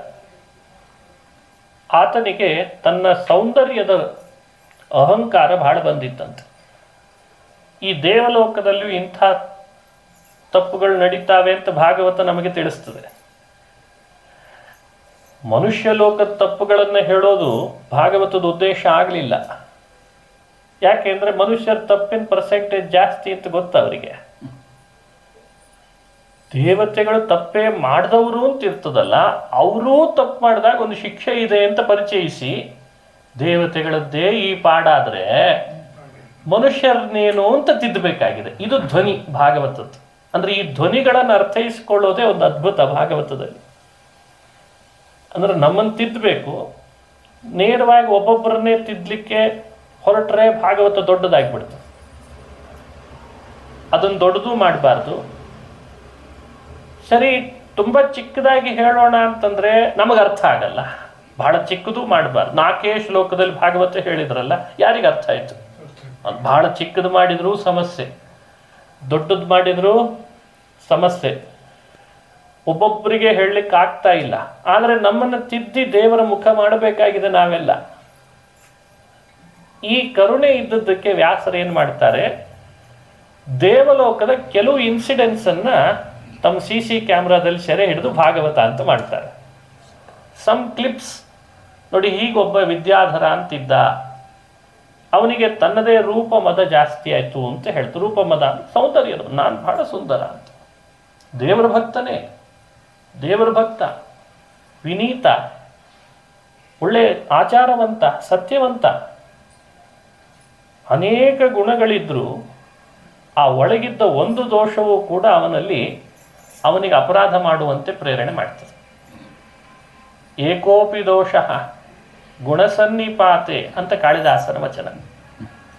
ಏಕೋಪಿ ದೋಷ ಗುಣಸನ್ನಿಪಾತೆ ನಿಮಜ್ಜತೀಂದೋರಿವ. ಚಂದ್ರ ಏನು ಆನಂದ ಕೊಡ್ತಾನೆ, ಎಷ್ಟು ಬೆಳಕು ಕೊಡ್ತಾನೆ, ಅವನ ಕಿರಣಗಳೆಷ್ಟ ತಂಪು ಕೊಡ್ತಾವೆ, ಎಲ್ಲ ಸರಿ. ಆದರೆ ಒಳಗಿರೋ ಕಳಂಕ ಮಾತ್ರ ಎಲ್ಲರೂ ಬೆರಳು ಮಾಡಿ ತೋರಿಸೋ ಹಾಗೆ ಆಗಿದೆ ಅಲ್ಲ. ಅದು ಒಂದೇ ಕಳಂಕನ, ಬಹಳ ಇಲ್ಲ. ಏಕೋಪಿ ದೋಷ ಗುಣಸನ್ನಿಪಾತೆ. ಗುಣಗಳು ಎಷ್ಟಿದ್ರು ಚಂದ್ರನಲ್ಲಿ, ಆ ಒಂದು ಕಳಂಕ ಎಲ್ಲರೂ ಬೆರಳು ಮಾಡೋ ಹಾಗೆ ಆಗಿದೆ ಅಲ್ವೇ. ಅಂಥವುಗಳನ್ನೂ ಸಾಧ್ಯವಾದಷ್ಟು ಮನುಷ್ಯ ದೂರ ಮಾಡಿಕೊಳ್ಳಿ. ಅದು ಭಗವಂತನಿಗೆ ಅತಿ ಪ್ರಿಯವಾಗ್ತದೆ ಅಂತ ತಿಳಿಸ್ಲಿಕ್ಕೆ ಇಂಥ ಕಥೆಗಳನ್ನು ಹೆಣೀತಾರೆ ಭಾಗವತದಲ್ಲಿ. ಆ ವಿದ್ಯಾಧರ ಶ್ರೀಕೃಷ್ಣನ ಪಾದ ಸೋಕಿದ ಕೂಡಲೇ ಯಕ್ಷನಾಗಿ ನಿಂತು ತನ್ನ ಹಿಂದಿನ ಎಲ್ಲ ವೃತ್ತ ಅಂತ ಹೇಳ್ಕೊಂಡ. ನಾನು ಬಹಳ ರೂಪಮದ, ವಿದ್ಯಾಮದ, ಗರ್ವದಿಂದ, ಆಠ್ಯದಿಂದ ಎಲ್ಲರನ್ನ ತಿರಸ್ಕಾರ ಮಾಡುವ ಹಾಗೆ ಮಾಡಿದ್ದಂತೆ. ನಾರದರು ಬಂದರು, ಇಂದ್ರ, ಚಂದ್ರ, ಎಂಥೆಂಥ ದೇವತೆಗಳು ಅವನಿಗಿಂತ ಹಿರಿಯರಿದ್ರು, ಅವರನ್ನೆಲ್ಲ ತಿರಸ್ಕಾರ ಮಾಡಿ ನೋಡ್ತಿದ್ದಂತೆ. ನನ್ನಷ್ಟು ಚಂದಿಲ್ಲ ನೀವು, ನನ್ನಂಥ ವಿದ್ಯೆ ನಿಮಗಿಲ್ಲ ಅಂತ ಅವರನ್ನು ತಿರಸ್ಕಾರ ಮಾಡ್ತಿದ್ದ. ಈ ತಿರಸ್ಕಾರದ ಭಾವ ಒಮ್ಮೆ 2, 3 ಬಾರಿ 4 ಬಾರಿ ಪರೀಕ್ಷೆ ಮಾಡಿರ್ತಾರೆ ದೇವತೆಗಳು. ಒಂದ್ಸಲಿ ಶಿಕ್ಷೆ ಹಾಕಲೇಬೇಕು ಅಂತ ಹೇಳಿ ಅವನನ್ನು ಕಳಿಸಿದ್ರಂತೆ. ನೀನು ಹೆಬ್ಬಾವಾಗಿ ಹುಟ್ಟುಬಿಡು, ಮೇಲಿರಬೇಡ ನೀನು ಅಂದ್ರಂತೆ. ಈ ಲೋಕದಲ್ಲಿ ಇರುವಷ್ಟು ಅರ್ಹತೆ ನಿನಗಿಲ್ಲ, ನೀನು ಸುಮ್ಮನೆ ಕೆಳಗೆ ಹೋಗಿ ಬಿದ್ದುಬಿಡು ಅಂತಂದ್ರು. ದೇವತೆಗಳ ಲೋಕದಲ್ಲಿ ಅಪರಾಧ ಮಾಡಿದವರಿಗೆ ಶಿಕ್ಷೆ ದೇವಲೋಕದಲ್ಲೇ ಕೊಡೋದು ಅಂತಿಲ್ಲ. ಬಹಳ ಕಡಿಮೆ, ಬಹಳ ಕಡಿಮೆ. ಅವರಿಗೇನಿದ್ರು ಪನಿಷ್ಮೆಂಟ್ ಮನುಷ್ಯ ಲೋಕದಲ್ಲಿ ಅಂತ. ಈ ಶಾಪ, ವರ ಪುರಾಣಗಳಲ್ಲಿ ಬಹಳ ಕೇಳ್ತೇವಲ್ಲ. ಶಾಪ ಅಂದ್ರೆ ಏನದು? ದೊಡ್ಡ ದೊಡ್ಡ ಸ್ಥಾನದಲ್ಲಿದ್ದವರು ತಪ್ಪು ಮಾಡಿದಾಗ ಒಂದು ಪನಿಷ್ಮೆಂಟ್ ಕೊಡಬೇಕು, ಅದನ್ನೇ ಶಾಪ ಅಂತ ಹೆಸರಿಟ್ಟಿದ್ದಾರೆ ಅಷ್ಟೆ. ಶಾಪ ಅಂದ್ರೆ ಏನು ತಮ್ಮ ಸ್ವಾರ್ಥಕ್ಕೆ ಮಾಡಿದ ವ್ಯವಸ್ಥೆಗಳಲ್ಲ. ಕೆಲವರಿಗೆ ಆ ಥರದ ಕಲ್ಪನೆ. ಏನು ಶಾಪ ಕೊಟ್ಟರು ನೋಡ್ರಿ, ಅವ್ರಿಗೆ ಸಿಟ್ಟು ಬಂತು, ಅದು ಮುಖ್ಯ ಅಲ್ಲ. ಶಾಪ ಕೊಟ್ಟವ್ರ ಸಿಟ್ಟಿಗೆ ಶಾಪಕ್ಕೆ ಬಲಿ ಆಗೋದಲ್ಲ, ಇಶುಗೊಂಡವ್ರ ತಪ್ಪಿಗೆ ಅದು ಪನಿಷ್ಮೆಂಟ್ ಅಂತ ಹೀಗೆ ಅದನ್ನು ವಿವರಣೆ ಮಾಡಿಕೊಡ್ಬೇಕು. ಹಾಗಾಗಿ ದೇವಲೋಕದಲ್ಲಿ ದೇವತೆಗಳಿಗೂ ಶಾಪ ಬರ್ತದೆ ಅಂತಂದ್ರೆ ಅರ್ಥ ಅವ್ರು ಮಾಡುವ ಅಪರಾಧಗಳಿಗೆ ಅವ್ರಿಗೆ ಪನಿಷ್ಮೆಂಟ್. ದೊಡ್ಡ ಸಿಟಿಯಲ್ಲಿದ್ದ ಡಾಕ್ಟರ್ ಆಗಿ ಸರ್ಕಾರದಲ್ಲಿ ಅವನೇನೋ ಒಂದು ತಪ್ಪು ಮಾಡಿದ ಅಂತ ವಿಲೇಜಿಗೆ ಟ್ರಾನ್ಸ್ಫರ್ ಮಾಡ್ತಾರೆ. ಅದಕ್ಕೆ ಪನಿಷ್ಮೆಂಟ್ ಟ್ರಾನ್ಸ್ಫರ್ ಅಂತ ಅಲ್ವೇ ಕರೆಯೋದು. ಹಾಗೆ ದೇವತೆಗಳು ತಮ್ಮ ಲೋಕದಲ್ಲಿದ್ದಾಗಲೂ ಅಪರಾಧ ನಮ್ಮ ಮಟ್ಟಿಗೆ ಸಣ್ಣದು ಅಂತ ಅದನ್ನು ಅನಿಸಿದ್ರು. ಆದರೆ ಆ ಲೋಕ, ಆ ಸ್ಥಾನ, ಅದಕ್ಕಿರುವ ಘನತೆ, ಅದನ್ನು ಮೀರಿ ನಡೆದದ್ದಕ್ಕೆ ಸಣ್ಣ ಅಪರಾಧವು ದೊಡ್ಡದಾಗಿ ಪನಿಷ್ಮೆಂಟ್ ಟ್ರಾನ್ಸ್ಫರ್ ಇದ್ದಾಗೆ ಹೆಬ್ಬಾವಾಗಿ ಬೀಳು ಅಂತ ಕಳಿಸಿದ್ರಂತೆ. ಬೀಳುವಾಗ ಅವನಿಗೆ ಗೊತ್ತಾಯ್ತು, ಅಯ್ಯಯ್ಯೋ ತಪ್ಪಾಗಿತ್ತು ನಂದು, ನಾನು ಯಾವ ಸ್ಥಾನದಲ್ಲಿದ್ದೆ, ನಾನು ಹೇಗಿರಬೇಕಿತ್ತು, ಹೇಗೆ ನಡ್ಕೊಳ್ಬೇಕಿತ್ತು, ನನ್ನಿಂದ ತಪ್ಪಾಗಿದೆ, ದಯಮಾಡಿ ಕ್ಷಮಿಸ್ರಿ ಅಂತ ಕೇಳ್ಕೊಂಡ. ಅವ್ರು ಹೇಳಿದ್ರಂತೆ, ತಪ್ಪಂತೂ ನಡೆದಿದ್ದು ಗೊತ್ತಾಯ್ತು ಅಂತೂ ಇಂತೂ, ನಿನಗೆ ಒಂದು ಕೆಲಸ ಮಾಡಿ, ಒಂದಿಷ್ಟು ದಿನ ಅಂತೂ ಕೆಳಗೆ ಬಿದ್ದಿರು, ಮುಂದೆ ಆ ಕೃಷ್ಣ ನಿನ್ನ ಪಾದ ಸ್ಪರ್ಶ ಮಾಡಿಸಿ ಮೇಲೆ ಕಳಿಸ್ತಾನೆ ಅಂತ ಹೇಳಿದ್ರು. ಸಮಾಧಾನ ಆಯ್ತಂತೆ. ಆ ಹೆಬ್ಬಾವು ಗೋಕುಲದ ಪ್ರಾಂತದಲ್ಲಿ ಬಿದ್ದಿತ್ತು. ಶ್ರೀಕೃಷ್ಣ ದನಗಾಯಿಗಳ ಜೊತೆಗೆ ಹೋಗ್ತಾ ಅದೇ ಪ್ರಾಂತಕ್ಕೆ ದನಗಳನ್ನು ತಿರುಗಿಸಿ ಅಲ್ಲಿ ಹೆಬ್ಬಾವು ಬರೋ ಹಾಗೆ ಮಾಡಿ ಗೊಲ್ಲ ಬಾಲಕರಿಗೆ ಭಯ ಹುಟ್ಟಿಸಿ, ಅಯ್ಯೋ ಹೆಬ್ಬಾವು ಬಂತು ನಮ್ಮನ್ನು ನುಂಗ ಹಾಕ್ತದೆ ಅಂತ ಅನಿಸೋ ಹಾಗೆ ಭಯಕೃತ. ಆಮೇಲೆ ತನ್ನ ಪಾದದಿಂದಲೇ ಅದನ್ನು ತುಳಿದು ಪುನಃ ಯಕ್ಷಲೋಕಕ್ಕೆ ಅಂತ ಕಳಿಸುವಾಗ ಸತ್ಯ ಹೇಳಿಸಿ ಅವನ ಬಾಯಿಂದ ಅವನನ್ನು ಲೋಕಕ್ಕೆ ಕಳಿಸಿದ್ನಂತೆ ವಿದ್ಯಾಧರನನ್ನು. ಈ ಇನ್ಸಿಡೆನ್ಸ್ ಅನ್ನ ಭಾಗವತ ದಶಮ ಸ್ಕಂದ ಹೇಳ್ತದೆ. ಇದನ್ನು ಹೇಗೆ ಅರ್ಥೈಸ್ಕೊಳ್ತೀರಿ? ಈ ರೀತಿ ಕೃಷ್ಣನ ಚರಿತ್ರೆಯನ್ನು ಒಂದೊಂದನ್ನಾಗಿ ಅನುಸಂಧಾನ ಮಾಡಬೇಕು. ಅದಕ್ಕೆ ದೊಡ್ಡ ದೊಡ್ಡ ಸ್ಥಾನಕ್ಕೆ ಹೋಗ್ತಾ ಹೋಗ್ತಾ ತಪ್ಪು ನಡಿದೇ ಇರೋ ಹಾಗೆ ನೋಡ್ಕೊಳ್ಳೋ ಜವಾಬ್ದಾರಿ ನಮ್ದು. ಸಣ್ಣವರಿದ್ದಾಗ ತಪ್ಪಿಗೆ ಶಿಕ್ಷೆ ಕಡಿಮೆ, ಸ್ಥಾನ ದೊಡ್ಡದಾದಾಗ ಶಿಕ್ಷೆ ಇದೆ ಅಲ್ಲ ತಪ್ಪಿಗೆ, ಸಣ್ಣ ತಪ್ಪಿಗೂ ಶಿಕ್ಷೆ ಜಾಸ್ತಿ ಆಗ್ತದೆ. ಈ ಎಚ್ಚರಿಕೆನೂ ನಮ್ಮಲ್ಲಿ ಕೊಡಬೇಕು. ಒಳಗಿನ ರಹಸ್ಯ, ಮನುಷ್ಯ ವಿದ್ಯಾವಂತನಾಗಲಿ, ಹಣವಂತನಾಗಲಿ, ದೊಡ್ಡ ಸ್ಥಾನ ಪಡೀಲಿ, ಅದು ಯಾವುದನ್ನು ಶಾಸ್ತ್ರಗಳು ವಿರೋಧಿಸಿಲ್ಲ. ಬಹಳ ತಪ್ಪು ತಿಳಿದಿದ್ದೇವೆ ನಾವಿವತ್ತು. ಶಾಸ್ತ್ರ ಅಂದರೆ ಬರೀ ವೈರಾಗ್ಯ, ವ್ರತ, ನಿಯಮ, ನಿಷ್ಠೆ, ಮಡಿ ಹೇಳಿಬಿಡ್ತಾರೆ. ದೇವರ ಹೆಸರಿನಲ್ಲಿ ಇವರೆಲ್ಲ ದಾನ ಧರ್ಮ ಹೇಳಿ ಅದು ಏನು ದೇವ್ರ ಪ್ರೀತನಾಗ್ತಾನೋ ಏನೋ ನಮಗಂತೂ ಕಾಣೆ. ಹಿಂಗೆ ಶಾಸ್ತ್ರ ಹೇಳಲಿಕ್ಕೆ ಹೊರಟಿಲ್ಲ. ಜುಗುಪ್ಸಿತಂ ಧರ್ಮ ಕೃತೇನು ಶಾಸನಂ ಸ್ವಭಾವ ರಕ್ತಸ್ಯ, ಭಾಗವತ ಹೇಳುವ ಮಾತು. ಮನುಷ್ಯನನ್ನ ಸದಾ ಕರ್ಮಠನನ್ನು ಮಾಡಿ ಯಾವುದೋ ಒಂದು ರೀತಿ ಬಂಧನ ಮಾಡಲಿಕ್ಕೆ ಭಾಗವತಾದಿ ಶಾಸ್ತ್ರಗಳು ಬರಲಿಲ್ಲ. ಸಹಜ ಬಾಳು, ಶ್ರೀಮಂತನಾಗು, ಸಿರಿವಂತನಾಗು, ವಿದ್ಯಾವಂತನಾಗು, ಬುದ್ಧಿವಂತನಾಗು, ಒಳ್ಳೆಯ ಸ್ಥಾನವನ್ನು ಪಡಿ, ಪ್ರಾಮಾಣಿಕವಾಗಿ ಪಡಿ ಅಂತ ಇಷ್ಟೇ ಹೇಳ್ತದೆ. ಪಡೆದದ್ರ ಹಿಂದೆ ದೇವರು ಕೊಟ್ಟ ಅಂತ ಭಾವ ಇರಲಿ ಅಂತ ಹೇಳ್ತದೆ. ಪಡೆದದ್ದನ್ನು ಸದ್ವಿನಿಯೋಗ ಮಾಡು ಅಂತ ಹೇಳ್ತದೆ. ಪಡೆದಿದ್ದೇನೆ ಅಂತ ಅಹಂಕಾರ ಪಡಬೇಡ ಅಂತ ಅಪೇಕ್ಷೆ ಪಡ್ತದೆ. ಇದು ತಪ್ಪೇ. ಅಹಂಕಾರ ಪಟ್ಟವನಿಗೆ ಏನಾಯ್ತು ಅಂತ ಶಿಕ್ಷೆ ಹೇಳಿ ನಮ್ಮನ್ನು ಎಚ್ಚರಿಸ್ತದೆ. ಇದೇ ಭಾಗವತ. ಹಾಗಾಗಿ ವಿದ್ಯಾಧರ ಬಹಳ ದೊಡ್ಡ ಸ್ಥಾನ ಪಡೆದ, ಬುದ್ಧಿವಂತ ಅಂತ ಪ್ರಸಿದ್ಧಿ ಪಡೆದ, ಹೆಗ್ಗಳಿಕೆ ಬಂತು, ದೇವಲೋಕದಲ್ಲಿ ಅವನ ಕೀರ್ತಿ ಹೆಚ್ಚಾಯಿತು. ಕೀರ್ತಿ ಹೆಚ್ಚಾಯಿತು, ಸ್ಥಾನ ಹೆಚ್ಚಾಯಿತು, ಹಣವೂ ಹೆಚ್ಚಾಯಿತು. ಸಹಜವಾಗಿ ಒಳಗಡೆಯಲ್ಲಿ ಭಾವ ವ್ಯತ್ಯಾಸ ಆಯಿತು. ನಾನು ಅಂತ ಭಾವ ಬಂತು. ಬಹಳ ಎತ್ತರಕ್ಕೆ ಹೋದ್ಮೇಲೆ ಈ ಭಾವ ಬಂದ ಮೇಲೆ ಕೆಳಗೆ ಏನಿದೆ ನಿಚ್ಚಣಿಕೆ ಅಂತ ನೋಡಬೇಕೋ ಬೇಡ, ಬಿದ್ದ, ಕೆಳಗೆ ಬಿದ್ದ. ಈ ಕಥೆಯನ್ನು ಭಾಗವತ ಹೇಳಿ ನಮ್ಮನ್ನು ಎಚ್ಚರಿಸೋದು. ಭೂಮಿಯಲ್ಲಿ ಬದುಕು ಕಟ್ಟಿಕೊಳ್ಳುವ ನಾವು ಧರ್ಮವೋ, ದೈವವೋ, ಅಥವಾ ಇನ್ನೇನೋ ಸಂಪತ್ತೋ, ಸ್ಥಾನವೋ, ಕೀರ್ತಿಯೋ, ಇವು ಯಾವುದೆಲ್ಲ ನಮ್ಮೊಟ್ಟಿಗೆ ಬಂದಿರ್ತವೆ, ಅದನ್ನೇ ಕಾರಣವಾಗಿ ನಿನ್ನ ಒಳಗಿರುವ ಸಹಜತನವನ್ನು ಮೀರಿ ವಿಪರೀತವಾಗಿ ವರ್ತಿಸಬೇಡ ಅಂತ ಹೇಳ್ತದೆ. ಹಾಗಾಗಿ ನಾವು ಸಹಜವಾಗಿರೋದು ಬಿಟ್ಟು ವಿಸಹಜತೆಗೆ ಮಾರ್ಪಾಡು ಮಾಡಿಕೊಳ್ತೇವಲ್ಲ, ಇದು ನಮ್ಮನ್ನು ಶಿಕ್ಷೆಗೆ ಗುರಿಪಡಿಸ್ತದೆ ಎನ್ನುವ ಕಥೆ ವಿದ್ಯಾಧರನ ಕಥೆಯನ್ನು ಹೇಳಿ ನಮಗೆ ತಿಳಿಸ್ತದೆ. ಇಂಥ ಕಥೆಗಳು ಸಾವಿರಾರು ಬಂದಿದ್ದಾವೆ ಬೇರೆ ಬೇರೆ ಪುರಾಣಗಳಲ್ಲಿಯೂ. ಎಷ್ಟು ಹೇಳೋದ್ರಿಂದ ಮನುಷ್ಯ ಮಾರ್ಪಾಡಾಗಬಲ್ಲ ಅಂತ ಅಷ್ಟನ್ನೇ ಎಡಿಟ್ ಮಾಡಿ ವೇದವ್ಯಾಸರು ಆ ಕೃಷ್ಣನ ಕಥೆಯನ್ನು ಭಾಗವತದಲ್ಲಿ ಹೇಳಿದ್ದಾರೆ. ಹಾಗಾಗಿ ಭಾಗವತದ ಕೃಷ್ಣನ ಕಥೆ ಅಂದರೆ ಅದು ಎಡಿಟೆಡ್ ವರ್ಕ್. ಎಲ್ಲ ಹೇಳಲಿಲ್ಲ, ಎಲ್ಲ ಹೇಳ್ತಾ ಕೂತ್ರೆ ಸಮಸ್ಯೆ. ಕೆಲವುದನ್ನು ಮಾತ್ರ ಹೇಳ್ತಾ ಬರ್ತಾರೆ. ಕೃಷ್ಣ ಒಮ್ಮೆ ಹೀಗೂ ಘಟನೆ ತೋರಿಸಿದ ಅಂತದೆ ಭಾಗವತ. ದೇವಕಿ ದ್ವಾರಕೆಯಲ್ಲಿ ಕೃಷ್ಣನನ್ನು ಬರಮಾಡಿಕೊಂಡ್ಲು. ಒಮ್ಮೆ ಮಕ್ಕಳಾಗಿದ್ರು, ಕೃಷ್ಣನಿಗೂ ಮಕ್ಕಳಾಗಿದ್ರು. ಮದುವೆಯಾಗಿ ಮಕ್ಕಳಾಗಿ ದೊಡ್ಡ ಸಂಸಾರ ಕಟ್ಟಿಕೊಂಡಿದ್ದ. ದೇವಕಿ ಕರಿತಾಳಲ್ಲ ಅಂತ ಓಡೋಡಿ ಬಂದ. ಅಮ್ಮ ಏನೋ ಹೇಳಿ ಕಳಿಸಿದಂತೆ. ದೇವಕಿ ಪರಮಾನಂದಂ ಅಂತಾರೆ ಅದಕ್ಕೆ. ಪರಮಾನಂದ ಕೊಟ್ಟವ ಶ್ರೀಹರಿ. ಏನು ಹೇಳಿ ಕಳಿಸಿದೆ ಅಂತೆ? ಏನಲ್ಲ ಕೃಷ್ಣ, ನಾನು ಭಾಳ ದಿವಸದಿಂದ ಮನಸ್ಸಿನಲ್ಲಿ ಇಟ್ಟುಕೊಂಡಿದ್ದೆ, ಇವತ್ತು ತಡಿಲಿಕ್ಕೆ ಆಗ್ತಿಲ್ಲ ಮನಸ್ಸು. ನೀನು ಹುಟ್ಟೋಕ್ಕಿಂತ ಮೊದಲು 6 ಜನ ಮಕ್ಕಳು ಹುಟ್ಟಿದ್ರು ನನ್ನ ಹೊಟ್ಟೆಯಲ್ಲಿ. ನಾನು ಆ 6 ಜನ ಮಕ್ಕಳಿಗೆ ಎದೆ ಹಾಲು ಉಣಿಸ್ಲಿಲ್ಲ. ಹುಟ್ಟಿದ ಕೂಡಲೇ ಕಂಸ ಬರ್ತಿದ್ದ, ಕೊಲ್ತಿದ್ದ. ಅಷ್ಟು ಅವನಿಗೆ ಭಯ, ಎಲ್ಲೇನು ಮಾಡಿಬಿಡ್ತಾನೋ ಹುಟ್ಟಿ ಅಂತ ಭಯ ಅವನಿಗೆ, ಮೃತ್ಯು ಭಯ, ಪ್ರಾಣ ಭಯ. ಹಾಗಾಗಿ ಹುಟ್ಟೋ ಪುರುಸತ್ತಿಲ್ಲದೆ ಮೊದಲೇ ಇಟ್ಟಿರ್ತಿದ್ದ ಜೈಲಿನ ತುಂಬ ಸೈನಿಕರನ್ನ. ದೇವಕಿಗೆ ಹೊಟ್ಟೆ ನೋವು ಬಂತ ನೋಡ್ರಿ, ಹುಟ್ಟುತ್ತಾ ಅಂತ ನೋಡಿ, ಹುಟ್ಟಿದ ಕೂಡಲೇ ನಾನು ಬರ್ತೇನೆ, ಕೊಲ್ತೇನೆ. ಎಲ್ಲರನ್ನ ಹಾಗೆ ಕೊಂದ 6 ಜನರನ್ನು. 7ನೇದ್ದಾಯ್ತು, 8ನೇವನಾಗಿ ಕೃಷ್ಣ ಹುಟ್ಟಿದಾನೆ.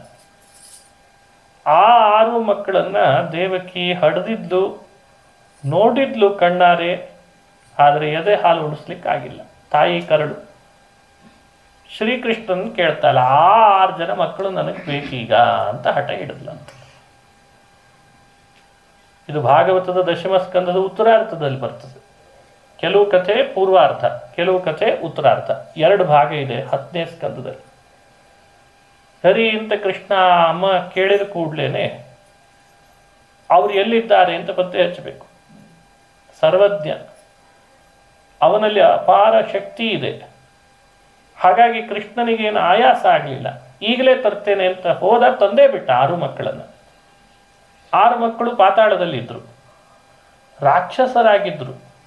ರಾಕ್ಷಸ ದೇಹದಲ್ಲಿದ್ದವರನ್ನ ಶಿಶು ದೇಹಕ್ಕೆ ಬರೋ ಹಾಗೆ ಮಾಡಿ ಆ 6 ಮಕ್ಕಳನ್ನ ಕೈಯಲ್ಲಿ ಹಿಡಿದುಕೊಂಡು ದೇವಕ್ಕೆ ಮುಂದೆ ತಂದಿಟ್ಟ. ಅಮ್ಮ, ನಿನ್ನ ಮಕ್ಕಳು, ನೀನು ಎದೆ ಹಾಲು ಉಣಿಸ್ತೇನೆ ಎಂದಿದ್ದಿ, ನೀನು ಎಷ್ಟೊತ್ತು ಬೇಕಾದರೂ ನೋಡು, ಎದೆ ಹಾಲು ಉಣಿಸು, ಆನಂದ ಪಡು, ಆಮೇಲೆ ಕರ್ಕೊಂಡು ಹೋಗ್ತೇನೆ ನೀನು ಹೇಳಿದ ಮೇಲೆ. ಅಟ್ ಸಾಕಂತಂದವಳು 6 ಮಕ್ಕಳಿಗೆ ಸ್ತನ್ಯಪಾನ ಮಾಡಿಸಿದ್ಲು ಅಂತದೆ.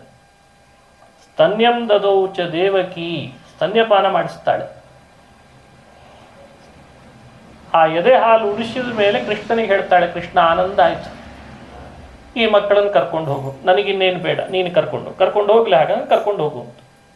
ರಾಕ್ಷಸರಾಗಿದ್ರಲ್ಲ, ಮಕ್ಕಳಾಗಿದ್ರು, ಮಗುವಿನ ದೇಹದಲ್ಲಿದ್ದವರು ಹಾಲು ಪಾನ ಮಾಡಿದ ಮೇಲೆ ದೇವಕಿ ಕರ್ಕೊಂಡು ಹೋಗು ಅಂದ ಕೂಡಲೇ ಅವರನ್ನು ಸ್ವರ್ಗಕ್ಕೆ ಕಳಿಸಿದ ಅಂತ ಭಾಗವತ ಹೇಳ್ತದೆ. ಕೃಷ್ಣ ಭುಕ್ತ ಸ್ತನ ಕ್ಷೀರ ಪಾನಾತ್ತೇ ಚ ದಿವಂ ಯಯುಹು. ಇದೊಂದು ಅತಿಮಾನುಷವಾದ ಚರಿತ್ರೆ. ರಾಕ್ಷಸರಾದವರನ್ನ ಸ್ವರ್ಗಕ್ಕೆ ಕೃಷ್ಣ ಕಳಿಸಬಲ್ಲ ಅಂದರೆ ಹೇಗೆ ಸಾಧ್ಯ ಆಯಿತು? ಯಾವುದು ಅದರ ಹಿಂದೆ ಇರುವ ನಿಜವಾದ ಶಕ್ತಿ? ಅದು ದೈವ ಅಲ್ವೇ? ಸಾಮಾನ್ಯರಿಗೆ ಈ ತರಹ ಸ್ವರ್ಗಕ್ಕೆ ಕಳಿಸುವ ಶಕ್ತಿ ಇದೆಯೇ? ಕೃಷ್ಣ ತಾನು ಹುಟ್ಟಿದಾಗ ಎದೆ ಹಾಲು ಕುಡಿದಿತ್ತಂತೆ, ದೇವಕ್ಕೆ ಎದೆ ಹಾಲು ಕುಡಿಯುವಾಗ ಸ್ವಲ್ಪ ಬಿಟ್ಟೆ ಹೋಗಿದ್ದ ಅಂತದೆ ಭಾಗವತ. ಆ ಅವಶಿಷ್ಟ ಯಾಕೆ ಬಿಟ್ಟಿದ್ದ ಅಂತ ನಮಗೆ ಗೊತ್ತಿಲ್ಲ. ಶುಕಮುನಿಗಳು ಹೇಳ್ತಾರೆ, ಮುಂದೆ ಷಡ್ಗರ್ಭರಿಗೆ ಪಾನ ಮಾಡಿಸ್ತಾಳೆ ಅಂತ ಬಿಟ್ಟು ಹೋಗಿದ್ದಂತೆ.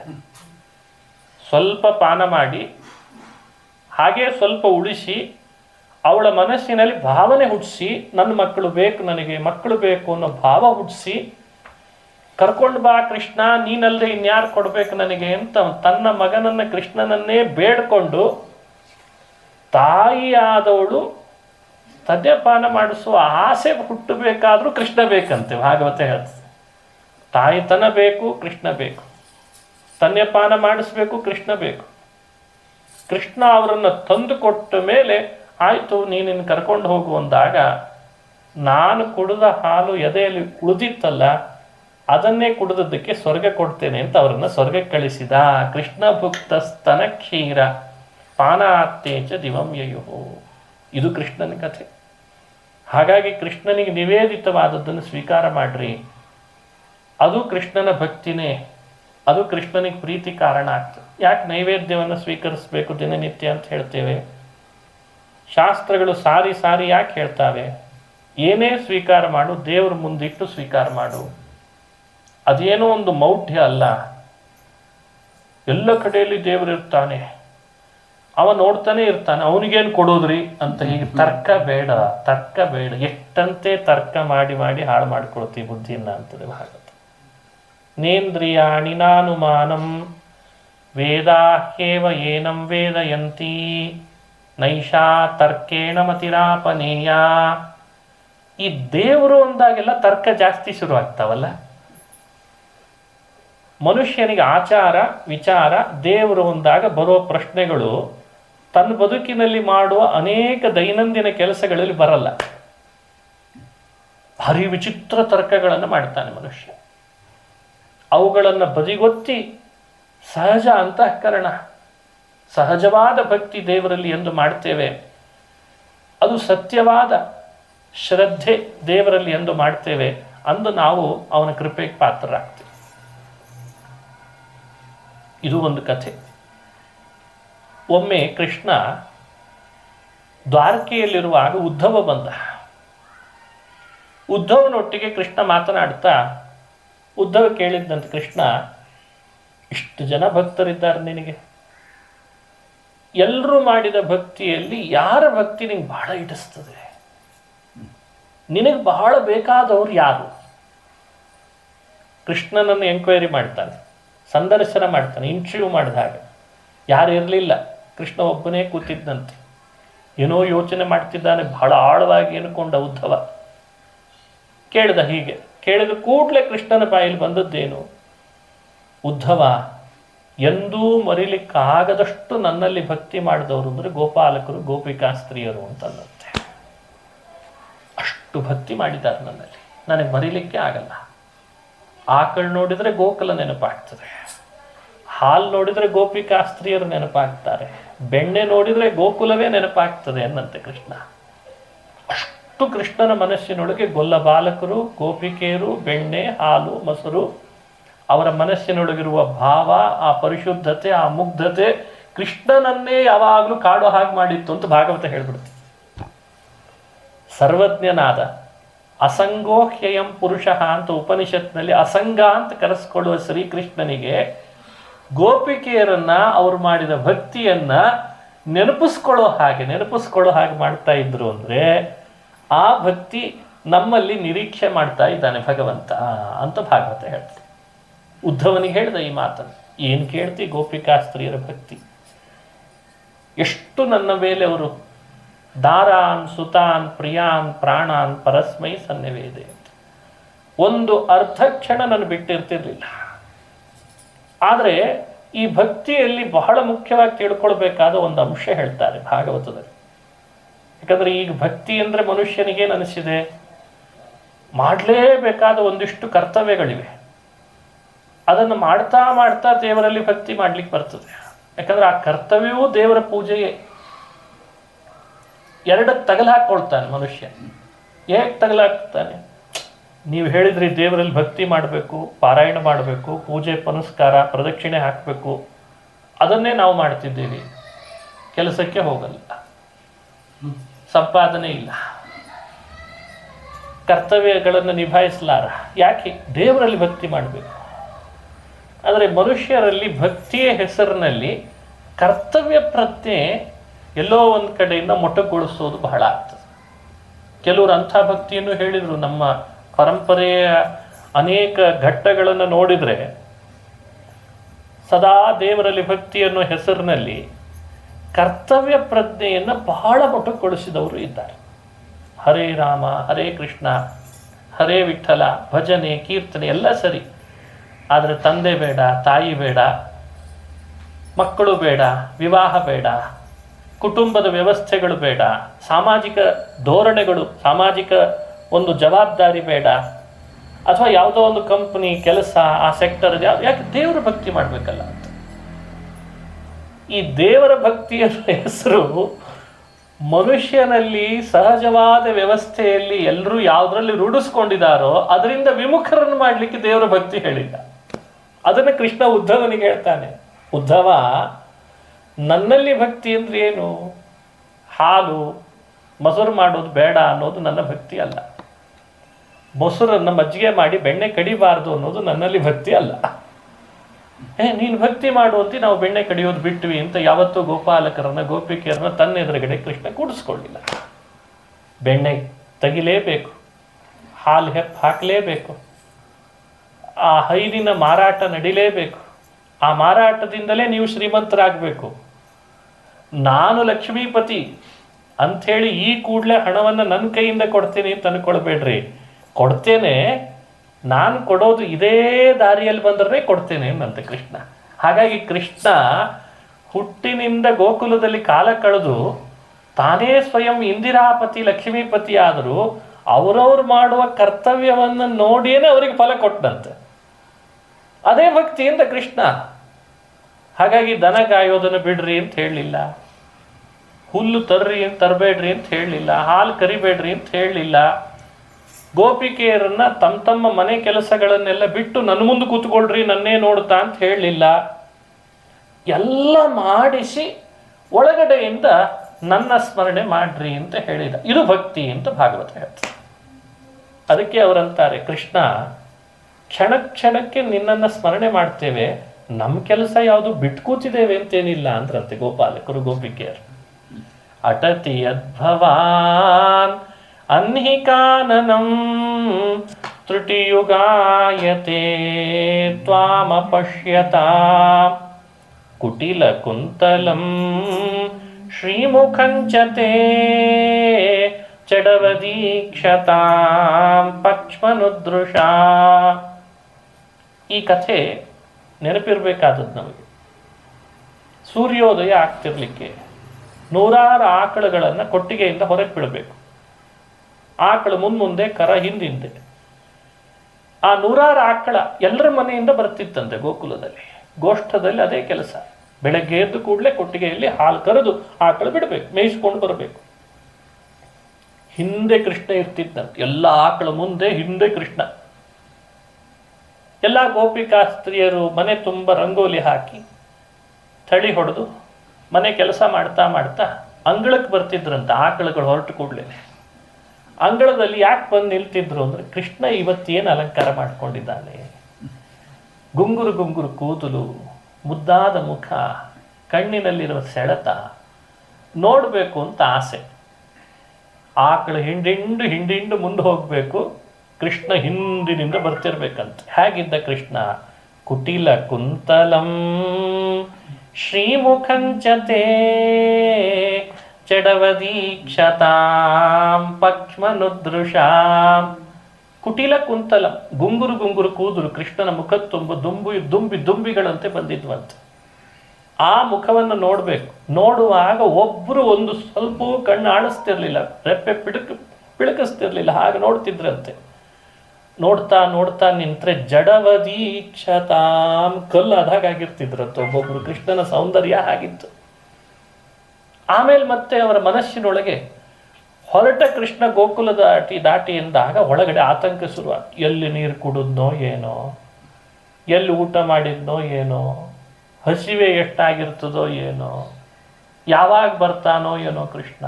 ಒಂದೊಂದು ಕ್ಷಣ ಕಳೆಯುವಾಗಲೂ ಯುಗ ಕಳೆದ ಹಾಗೆ ಕೃಷ್ಣನ ಬಗ್ಗೆ ಆಲೋಚನೆ ಮಾಡ್ತಿತ್ತಂತೆ ಮನಸ್ಸು. ಸರಿ, ಮತ್ತೆ ಮನೆ ಕೆಲಸ, ಮನೆ ಮಾಡಬೇಕಾದ ಅಡಿಗೆ, ಊಟ, ಮಜ್ಜಿಗೆ, ಬೆಣ್ಣೆ ಎಲ್ಲ ಕಳೆದ ಮೇಲೆ ಮತ್ತೆ ಸಾಯಂಕಾಲ ಆಗ್ತಿತ್ತಲ್ಲ, ಆ ಸಾಯಂಕಾಲ ಆಗುವಾಗ ಕೃಷ್ಣನನ್ನು ಮತ್ತೆ ನೋಡ್ಲಿಕ್ಕೆ ಬರ್ತಿದ್ರಂತೆ.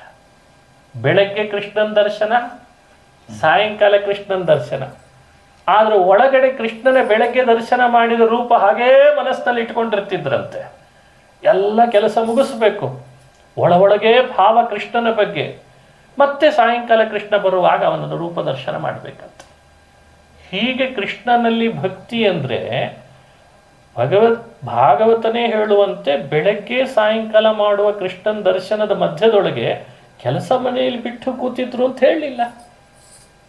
ಅದನ್ನು ಕೃಷ್ಣ ಹೇಳಲಿಲ್ಲ ಅಂತದೆ ಭಾಗವತ. ಹಾಗಾಗಿ ಕೆಲಸನೂ ಮಾಡಬೇಕು, ದುಡಿಲೂ ಬೇಕು, ಹಣ ಸಂಪಾದನೆ ಆಗಬೇಕು, ಪ್ರಾಮಾಣಿಕವಾದ ವೃತ್ತಿಯನ್ನು ಕಟ್ಟಿಕೊಳ್ಬೇಕು, ಯಾರಿಗೂ ಭಾರವಾಗಿ ಬದುಕಬಾರ್ದು, ಇನ್ನೊಬ್ಬರಿಗೆ ಕೈವಡ್ಡಿ ಬದುಕು ನಡೆಸಬಾರ್ದು, ದೈನ್ಯತೆ ಇರಬಾರ್ದು. ಇಷ್ಟರ ಮಧ್ಯದಲ್ಲಿ ದೇವರಲ್ಲಿ ಭಕ್ತಿ ಮಾಡ್ಲಿಕ್ಕೆ ಬರ್ತದೆ. ಅದು ಗೋಪಿಕಾಸ್ತ್ರೀಯರು ಮಾಡಿದ್ದಾರೆ ಅಂತ ಹೇಳ್ತಾನೆ. ಹೀಗಾಗಿ ಭಕ್ತಿಯ ಹೆಸರಿನಲ್ಲಿ ಮೌಢ್ಯಕ್ಕೆ ಅವಕಾಶ ಇಲ್ಲ. ಭಕ್ತಿಯ ಹೆಸರಿನಲ್ಲಿ ಕಾಯಕ ಬಿಡಬೇಕು ಅಂತ ಇಲ್ಲ. ಭಕ್ತಿ ಅನ್ನೋ ಹೆಸರಿನಲ್ಲಿ ಮನುಷ್ಯ ಅನುಭವಿಸುವ ಭೋಗಗಳನ್ನೆಲ್ಲ ಪರಿತ್ಯಜಿಸಬೇಕು ಅಂತ ಭಾಗವತ ಹೇಳಲಿಲ್ಲ. ಭಕ್ತಿ ಹೆಸರಿನಲ್ಲಿ ಮನುಷ್ಯ ಪ್ರಪಂಚದೊಳಗೆ ಏನೋ ಒಂದು ತನ್ನ ವ್ಯಾಪಾರ ಮಾಡಲಿಕ್ಕೆ ಅಂತ ಹೇಳಿದ್ದು ಅಲ್ಲ. ಇತ್ತೀಚೆಗೆ ಇವೆಲ್ಲ ನಡೆದಿದೆ. ಭಕ್ತಿಯ ಹೆಸರಿನಲ್ಲಿ ಮೌಢ್ಯ, ಭಕ್ತಿಯ ಹೆಸರಿನಲ್ಲಿ ವ್ಯಾಪಾರ ಎಲ್ಲ ನಡೆದಿದೆ. ಅದು ಯಾವುದು ಭಾಗವತದಲ್ಲಿ ಬರಲೇ ಇಲ್ಲ. ಸ್ವೇ ಸ್ವೇ ಕರ್ಮಣ್ಯಭಿರತಃ ಸಿದ್ಧಿಂ ವಿಂದತಿ ಮಾನವ ಅಂತ ಭಗವದ್ಗೀತೆಯಲ್ಲಿ ಅಲ್ಲಲ್ಲಿ ಕೃಷ್ಣ ಉಪದೇಶ ಮಾಡುವಾಗ ಮಾತು ಬರೋದಿದೆ. ಅವನಿಗೆ ವಿಹಿತವಾದದ್ದನ್ನು, ಅವನು ಪುರುಷನಾಗಲಿ ಸ್ತ್ರೀ ಆಗಲಿ, ಅವನು ವಿಪ್ರನಾಗಲಿ ಕ್ಷತ್ರಿಯನಾಗಲಿ, ಅಥವಾ ಅವನು ವೈಶ್ಯನಾಗಲಿ ಅವನು ಶೂದ್ರನಾಗಲಿ, ಅವನು ಬದುಕು ಅವನಿಗೆ ಕಟ್ಟಿಕೊಳ್ಳಿಕ್ಕೆ ಬೇಕಾದಷ್ಟು ಸ್ವಾತಂತ್ರ್ಯ ಇದೆ. ಒಂದು ಮಾತು ಹೇಳ್ತಾನೆ ಸುಭಾಷಿತಕಾರ, ನಿನ್ನ ಬದುಕು ಹೇಗಿರಬೇಕು? ಅನಾಯಾಸೇನ ಮರಣಂ ವಿನಾ ದೈನ್ಯೇನ ಜೀವನಂ. ಜೀವನ ಹೇಗಿರಬೇಕು? ದೈನ್ಯ ಇರಬಾರ್ದು. ಅವ ಎಷ್ಟು ದಿವಸ ಉಸಿರಾಡಿಸಿದ್ರು ಅದೇ ಜೀವನ ಅಂತ. ದೈನ್ಯ ಇರಬಾರ್ದು.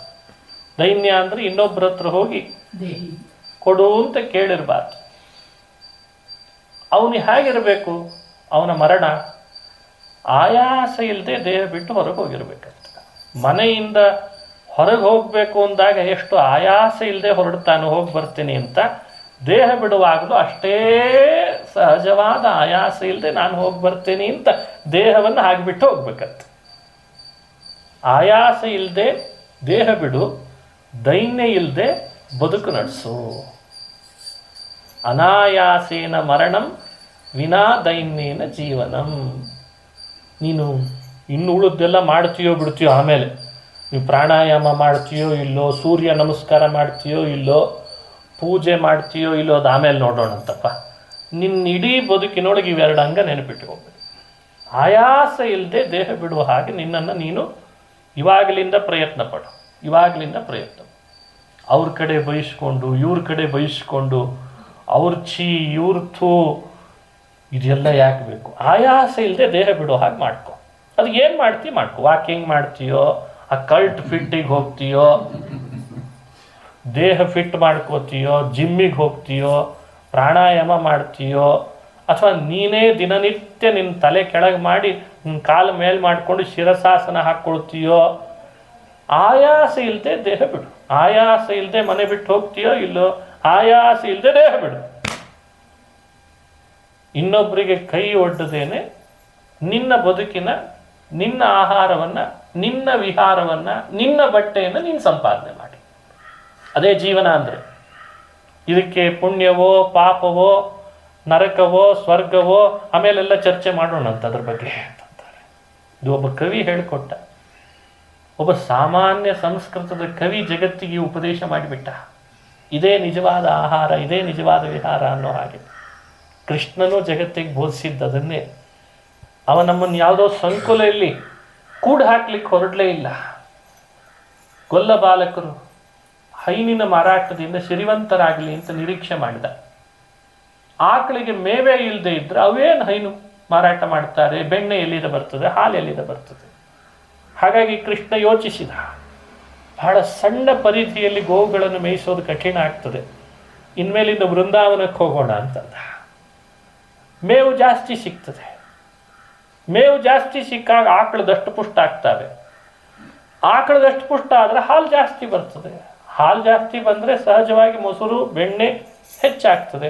ಬೆಣ್ಣೆ ಹೆಚ್ಚಾದರೆ ವ್ಯಾಪಾರ ಜಾಸ್ತಿ ಆಗ್ತದೆ. ವ್ಯಾಪಾರ ಜಾಸ್ತಿ ಆದರೆ ನನ್ನ ಭಕ್ತರು ಶ್ರೀಮಂತರಾಗ್ತಾರೆ. Common sense. ಇದನ್ನೇ ಗೋಪಿಗೀತೆ ಹೇಳ್ತದೆ, ಜಯತಿ ತೇಧಿಕಂ ಜನ್ಮನಾ ವ್ರಜಃ ಶ್ರಯತ ಇಂದಿರಾ ಸಾಧು ತತ್ರ ಹಿ. ಇಂದಿರಾ ಶ್ರಯತ ತೇ ಜನ್ಮನ ಅಧಿಕಂ ಜಯತಿ ವ್ರಜಃ. ವ್ರಜಃ ಅಂದರೆ ಗೋಕುಲ. ಹೇ ಕೃಷ್ಣ, ನೀ ಜನ್ಮ ತಾಳಿ ಬಂದಾಗಲಿಂದ ಈ ಗೋಕುಲಕ್ಕೆ ಮೆರುಗೇ ಬಂದ್ಬಿಟ್ಟಿದೆ ಬಹಳ. ಇಲ್ಲಿ ಲಕ್ಷ್ಮಿ ಬಂದು ಕುಳಿತಿದ್ದಾಳೆ ಅಂತಂದ್ರು. ಹೇಗೆ ಲಕ್ಷ್ಮಿ ಬಂದು? ಮೇವು ಜಾಸ್ತಿ ಆಯಿತು. ಮೇವು ಜಾಸ್ತಿ ಆಗೋ ಹಾಗೆ ಯಾಕೆ ಮಾಡಿದ ಕೃಷ್ಣ? ಬರೀ ಗೋಕುಲದ ಪರಿಧಿ ಬೇಡ ಅಂದ, ವೃಂದಾವನಕ್ಕೆ ಹೋಗೋಣ ಅಂದ. ಕೃಷ್ಣ ವೃಂದಾವನಕ್ಕೆ ಹೋಗೋದಾ? ಅಲ್ಲೆಲ್ಲೋ ನೀರು ಕುಡಿದ್ರೆ ನೀರಿನೊಳಗೆ ವಿಷ ಸೇರ್ಕೊಂಡಿದೆ, ಕಾಳಿಂಗ ಇದೆ, ನಾನು ನೋಡ್ಕೋತೀನಿ ಅಂತಂದ. ಅಲ್ಲಿ ವತ್ಸಾಸುರ ಇದ್ದಾನೆ, ನಾನು ನೋಡ್ಕೊಳ್ತೀನಿ ಅಂತ. ಇಲ್ಲ ಅಲ್ಲಿ ಧೇನುಕಾಸುರ ಇದ್ದಾನೆ, ನಾನು ನೋಡ್ಕೋತೀನಿ ಅಂತಂದ. ನೀವು ಮಾಡಬೇಕಾದ ಕರ್ತವ್ಯ ನೀವು ನಡೆಸ್ತಾ ಇದ್ರೆ ಅದಕ್ಕೂ ಮೀರಿ ನಿಮ್ಮ ಹಿಂದೆ ಒಂದು ಯಾವುದೋ ಶಕ್ತಿ ನಿಮ್ಮನ್ನು ತೊಡಕಿಗೆ ಬರ್ತದೆ ಅಂದರೆ ಆ ಜವಾಬ್ದಾರಿ ನಂದು ಅಂತಂದಂತೆ. ಹಾಗಾಗಿ ಯಮುನೆಯಲ್ಲಿ ವಿಷದ ನೀರು ಬಂದರೆ ನಾನು ಪರಿಹಾರ ಮಾಡ್ತೀನಿ. ಯಾಕೆ ನೀವೆಲ್ಲ ಗೊಲ್ಲ ಬಾಲಕರು, ನಿಮ್ಮ ಶಕ್ತಿ ನನಗೆ ಗೊತ್ತು ಅಂತನ್ನಂತ. ಹೀಗೆ ಅಜಗಳಂತಿದ್ದ ಕರುಗಳು ಗಜಗಳಂತೆ ಆದವು ಕಾದನ ವತ್ಸವ ಹರಿ ಕಾದನ. ಈ ಮಾತಿನ ಅರ್ಥ ಏನು?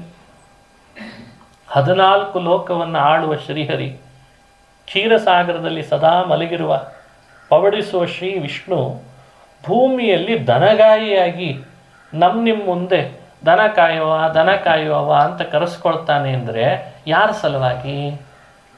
ಅದೆಲ್ಲ ಭಕ್ತರಿಗಾಗಿ ಅಂತದ್ದು ಭಾಗವತ. ಹಾಗಾಗಿ ಉದ್ಧವನಿಗೆ ಅದನ್ನು ಬಿಡಿಸಿ ಹೇಳ್ತಾನೆ, ನೋಡಿದ್ಯಾ ಉದ್ಧವ, ಮನಸ್ಸಿನಲ್ಲೂ ನನಗೆ ಆ ಗೋಪಾಲಕರು ಗೋಪಿಕಾಸ್ತ್ರೀಯರ ನೆನಪಿಗೆ ಬರ್ತಾರೆ. ಯಾಕೆ ಅಂದರೆ ಒಂದು ದಿನ ತಮ್ಮ ಕಾಯಕ ಬಿಡಲಿಲ್ಲ, ಒಂದಿನ ಆಲಸ್ಯ, ಒಂದಿನ ನನಗೆ ತುಚ್ಛವಾಗಿ ನನ್ನನ್ನು ಅವ್ರು ಯಾವತ್ತೂ ಕಾಣಲಿಲ್ಲ, ನನ್ನಲ್ಲಿ ಭಕ್ತಿ ಮಾಡೋದನ್ನು ಬಿಡಲಿಲ್ಲ. ಇದು ಬೇಕು ಸಮಾಜಕ್ಕೆ ಅಂತಾನೆ ಭಗವಂತ. ನೋಡಿ, ಇದು ಬೇರೆ ಬೇರೆ ಸ್ತರದಲ್ಲಿ ನಾವಿದ್ದೀವಿ. ನಾವೆಲ್ಲ ಈಗ ದನ ಕಾಯ್ಲಿಕ್ಕೆ ಹೋಗ್ಲಿಕ್ಕಾಗಲ್ಲ, ಬೇಡ ಅಂತಾನೆ. ಏನು ಕಾಯ್ತಿದ್ದಿ ಅದನ್ನೇ ದನ ಅನ್ಕೋ. ಅಂತೂ ಮೇಯ್ಬೇಕಾ ನಾವು ನೀವು ಎಲ್ಲ? ಎಲ್ಲೋ ಒಂದು ಕಡೆ ಮೇಯ್ತಿದ್ದೇವಲ್ಲ ನಾವು, ಅಲ್ಲೇ ನಮಗೆ ಸರಿಯಾದ ಸಿಗ್ತಿದೆ ಆಹಾರ, ಅಲ್ಲೇ ಪ್ರಾಮಾಣಿಕತೆ ಮೇರಿ. ಇದೇ ಕೃಷ್ಣ ನಿರೀಕ್ಷೆ ಮಾಡ್ತಾನೆ. ಇದನ್ನೆಲ್ಲ ಇಟ್ಟುಕೊಂಡು ಇದೆಲ್ಲ ತೋರಿಸಿದ್ದು ಪ್ರಾಕ್ಟಿಕಲ್ ಆಗಿ ಭಗವದ್ಗೀತೆಯಲ್ಲಿ ಒಂದೇ ಮಾತಿನಲ್ಲಿ ಹೇಳ್ದ, ಕರ್ಮಣ್ಯೇವಾಧಿಕಾರಸ್ಥೆ ಮಾ ಫಲೇಶು ಕದಾಚನ ಮಾ ಕರ್ಮಫಲ ಹೇತುರ್ಭೂ ಮಾತೇ ಸಂಗೋ ಸ್ವಕರ್ಮಣಿ. ಕೊನೆಯಿಂದ ನಾವು ಮುಂದೆ ಬರೋಣ. ಒಟ್ಟು 4 ಇದೆ. ಕರ್ಮಣ್ಯೇವಾಧಿಕಾರ ತೇ, ಇದು ಮೊದಲನೇದ್ದು. ಕರ್ಮಣ್ಯೇವಾಧಿಕಾರಸ್ಥೆ. 2ನೇ ಮಾತು, 3ನೇ ಮಾತು, 4ನೇ ಮಾತು, ಮಾತೇ ಸಂಗೋಸ್ತು ಅಕರ್ಮಣಿ ಅಂತ 4. ಮನುಷ್ಯನಲ್ಲಿ ದೇವರು ಯಾವುದನ್ನು ಹೇಟ್ ಮಾಡ್ತಾನೆ ಅಂತ ಪ್ರಶ್ನೆ. ದೇವರೇ ನಿನಗೆ ನನ್ನಲ್ಲಿ ಬೇಡವಾದದ್ದೇನು? ಯಾವತ್ತಾದ್ರೂ ದೇವರ ಹತ್ರ ಪ್ರಶ್ನೆ ಕೇಳಿದ್ರೆ? ಹೀಗೆ ನಮ್ದೆಲ್ಲ ವೇ ಆಫ್ ಥಿಂಕಿಂಗ್ ವ್ಯತ್ಯಾಸ ಆಗಬೇಕು. ಪುರಾಣ ಭಗವದ್ಗೀತೆಗಳನ್ನು ಕೇಳಿದಾಗ ವ್ಯತ್ಯಾಸ ಅಂದರೆ ಬದಲಾಗಬೇಕು. ಮನುಷ್ಯ ಏನು ಕೇಳ್ತಾನೆ? ನನ್ನಲ್ಲಿ ಹಿಡಿಸೋದೇನು ಅಂತ ಕೇಳೋರೇ ಜಾಸ್ತಿ, ನನ್ನಲ್ಲಿ ಹಿಡಿಸದೇ ಇರೋದೇನು ಅದನ್ನು ಸರಿಪಡಿಸ್ಕೊಳ್ತೀನಿ ಅಂತ ಕೇಳೋರ ಸಂಖ್ಯೆ ಬಹಳ ಕಡಿಮೆ. ಕೃಷ್ಣ ಅದನ್ನು ಮೊದಲು ಹೇಳಬೇಕಾಗಿತ್ತು, ಅದನ್ನು ಹೇಳ್ದ ಇಲ್ಲಿ. ನನ್ನಲ್ಲಿ ದೇವರು ಬೇಡವಾದದ್ದು ಇಂಥದ್ದಿದೆ ಅಂತ ಹೇಳ್ತಾನೆ, ಅದನ್ನು ನಾವು ಸರಿಪಡಿಸ್ಕೊಳ್ಳೇಬೇಕು. ಯಾವುದು? ಅಕರ್ಮಣಿ ಸಂಗಹ ಮಾ ಅಂತಾನೆ ಕೃಷ್ಣ. ನೀನು ಯಾವತ್ತು ನೀನು ಮಾಡಲೇಬೇಕಾದ ಕೆಲಸವನ್ನು ಮಾಡಲ್ಲ ಅಂತ ಹಠ ಮಾಡ್ತೀಯಲ್ಲ, ಅವತ್ತು ನೀನು ನಂಗೆ ಬೇಡವಾಗ್ತಿ ಅಂತಂದಂತೆ ಕೃಷ್ಣ. ಇಷ್ಟೇ.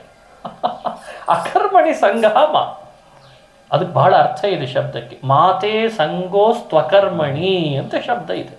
ಎಷ್ಟು ಥರ ಅರ್ಥ ಇದೆ ಗೊತ್ತಾ ಇದಕ್ಕೆ? ದೇವರು ನಮ್ಮನ್ನು ಯಾವತ್ತು ಹೇಟ್ ಮಾಡ್ಲಿಕ್ಕೆ ಶುರು ಮಾಡ್ತಾನೆ?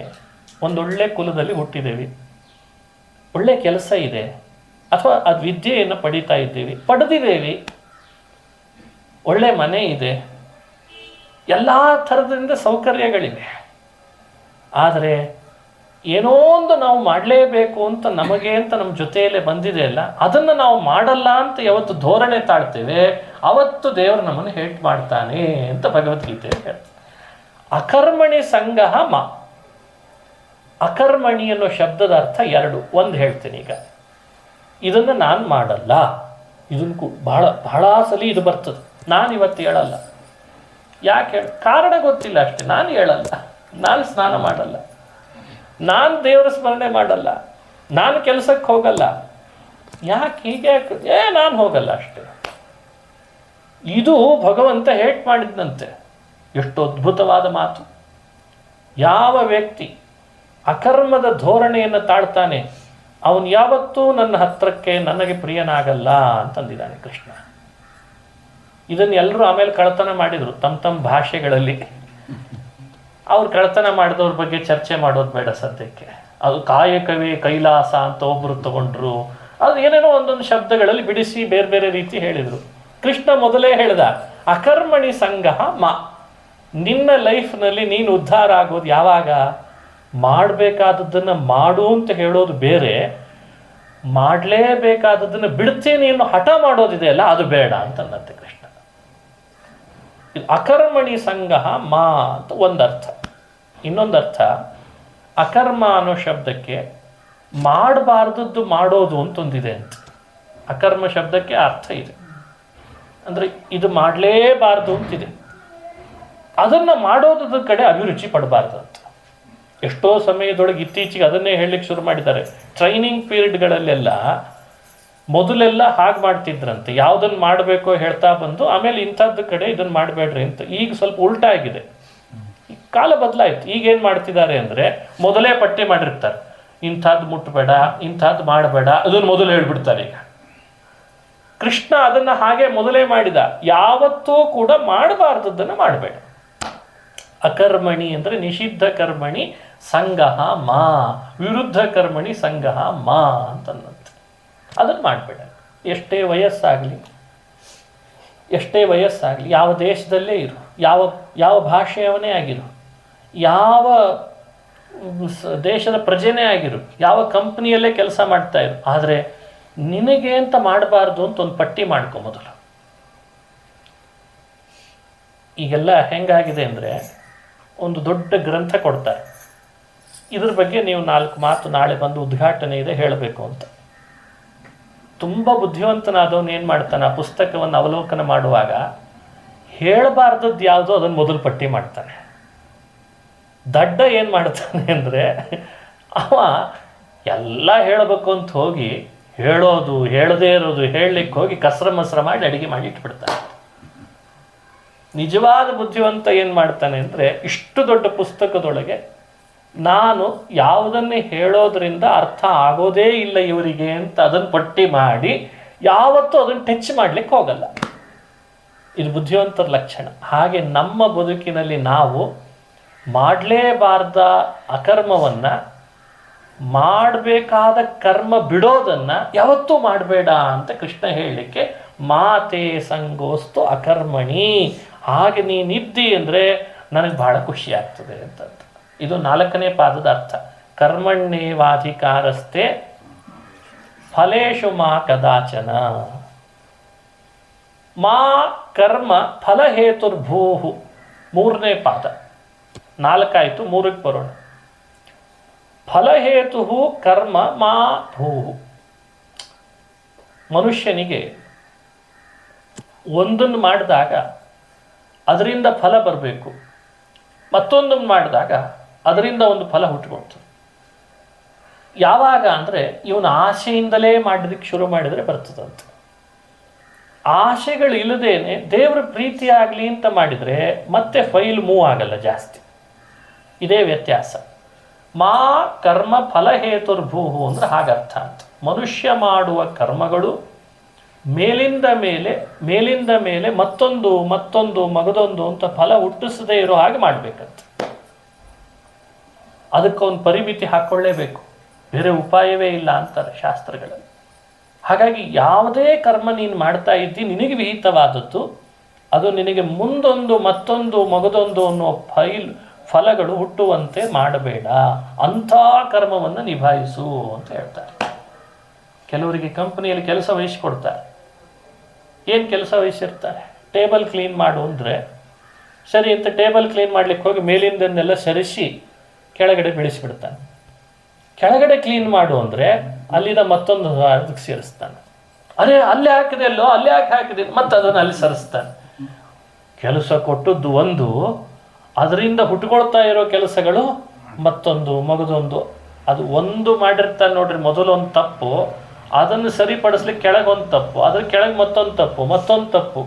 ಇಂಥ ಕರ್ಮಗಳನ್ನು ಮಾಡಬೇಡ ಅಂತಾನೆ ಕೃಷ್ಣ. ಎಲ್ಲಿ ಫುಲ್ ಸ್ಟಾಪ್ ಇಡಬೇಕೋ ಅಲ್ಲಿ ಇಟ್ಬಿಡು, ಪದೇ ಕಾಮ ಇಟ್ಟು ವಾಕ್ಯ ರಚನೆ ಮಾಡಬೇಡ ಅಂತ ಅರ್ಥ. ಈಗೆಲ್ಲ ಅಂಥವ್ರು ಜಾಸ್ತಿ ಆಗಿದ್ದಾರೆ. ಅದಕ್ಕೆ ಅದೊಂದು ಎಡಿಟಿಂಗ್ ಡಿಪಾರ್ಟ್ಮೆಂಟ್ ಅಂತ ಇರ್ತದೆ. ಕಾಮನೇ ಬರೀ, ಫುಲ್ ಸ್ಟಾಪೇ ಇಲ್ಲ. ಮನುಷ್ಯನಿಗೆ ಅವಬೋಧ ಹೇಗಾಗಬೇಕು? ಸೆಂಟೆನ್ಸ್ನಲ್ಲಿ ಎಷ್ಟು ಪದಗಳು ಕಡಿಮೆ ಇರ್ತಾವೆ, ಬೇಗ ಫುಲ್ ಸ್ಟಾಪ್ ಇಟ್ಟ ಪದಗಳು ವಾಕ್ಯಗಳ ರಚನೆ ಆದರೆ ಮನುಷ್ಯನಿಗೆ ಬುದ್ಧಿ ಬೇಗ ಅದನ್ನು ಫಾಲೋ ಮಾಡಲಿಕ್ಕೆ ಆಗ್ತದೆ ಕೇಳೋವನಿಗೆ. ನಮ್ದು ಹಾಗಿಲ್ಲೇ ಇಲ್ಲ. ಎಲ್ಲ ಸೆಂಟೆನ್ಸು ರಚನೆ ಆಗ್ತಾ ಇರೋದೆಲ್ಲ ಕಾಮದಲ್ಲೇ ಆಗ್ತಾ ಇದೆ. ಅಂಥವನ ವಚನಗಳು ಮನುಷ್ಯನಿಗೆ ಬೇಗ ಬುದ್ಧಿಗೆ ಬರಲ್ಲ. ಕೃಷ್ಣ ಏನು ಹೇಳ್ತಾನೆ? ಎಲ್ಲ ಕರ್ಮಗಳಿಗೆ ಕಾಮ ಇಡ್ತಾ ಬರಬೇಡ, ಎಲ್ಲ ಕರ್ಮಗಳಿಗೆ ಫುಲ್ ಸ್ಟಾಪ್ ಇಡ್ತಾವಾ ಅಂತಾನೆ ಕೃಷ್ಣ. ಫುಲ್ ಸ್ಟಾಪ್ ವಾಕ್ಯಗಳು ಶೋಭಿಸ್ತವೆ, ಅದು ಚಿಕ್ಕ ಚಿಕ್ಕ ವಾಕ್ಯಗಳು ಮತ್ತಷ್ಟು ಶೋಭಿಸ್ತವೆ. ಅದನ್ನು ನೀನು ರಚನೆ ಮಾಡು. ಅದು ಮಾ ಕರ್ಮ ಫಲ ಹೇತುರ್ಭೂ, ಅದು ನನ್ನ ಬುದ್ಧಿವಂತಿಕೆ, ಅದು ನಮ್ಮ ಬುದ್ಧಿವಂತಿಕೆಯನ್ನು ಪರೀಕ್ಷೆ ಮಾಡ್ತದೆ. ಮೂರನೇ ಪಾದ ಆಯಿತು. ಅದರ ಹಿಂದಿನ ಮತ್ತೊಂದು ಪಾದ, ಎರಡನೇ ಪಾದ. ಆವಾಗಲೇ ಹೇಳಿದೆ, ಕರ್ಮಣ್ಯೇವಾಧಿಕಾರಸ್ಥೆ ಫಲೇಶು ಮಾ ಕದಾಚನ. ಮಾಡುವಾಗ ಫಲದ ಜಿಜ್ಞಾಸೆ ಮಾಡಬೇಡ ಅಂತಂತ. ಫಲೇಶು ಮಾ ಕದಾಚನ. ಮನುಷ್ಯನಿಗೆ ಕರ್ಮ ವಹಿಸಿಕೊಟ್ಟಿರ್ತಾರೆ, ವಹಿಸಿದಾಗ ಅದರಿಂದ ಎಷ್ಟು ಫಲ ಬರ್ತದೋ ಇಲ್ಲೋ, ಇನ್ಕ್ರಿಮೆಂಟ್ ಇದೆನೋ ಇಲ್ಲೋ, ಇದು ಸಿಕ್ಕಾಪಟ್ಟೆ ಮಾಡ್ತಾನೆ ಮನುಷ್ಯ, ಮಾಡೇ ಮಾಡ್ತಾನೆ. ಆವಾಗ ಏನಾಗ್ತದೆ ಸಮಸ್ಯೆ, ಮಾಡೋ ಕರ್ಮ ಎಷ್ಟು ಎತ್ತರದ್ದಾಗಬೇಕಾಗಿತ್ತೋ ಫಲದ ಜಿಜ್ಞಾಸೆ ಜಾಸ್ತಿ ಮಾಡ್ಲಿಕ್ಕೆ ಹೋದಾಗ ಆ ಮಾಡಿದ ಕರ್ಮಕ್ಕೆ ಮಹತ್ವ ಬರಲ್ಲ. ನಾವಿವತ್ತು ಮನೆಯಲ್ಲಿ ಮಾಡೋ ಪ್ರತಿ ಕೆಲಸಗಳಲ್ಲಿಯೂ ಇದೇ ಸಮಸ್ಯೆ. ಮಾಡಿದ ಮೇಲೆ ಏನು ಅನ್ನೋ ಚರ್ಚೆಯಲ್ಲಿ ಮಾಡಲಿಕ್ಕೆ ಇಳಿತೇವಲ್ಲ, ಆ ಮಾಡುವ ಕೆಲಸಕ್ಕೆ ಒಂದು ಸರಿಯಾದ ಚೌಕಟ್ಟು ಬರೋದೇ ಇಲ್ಲ.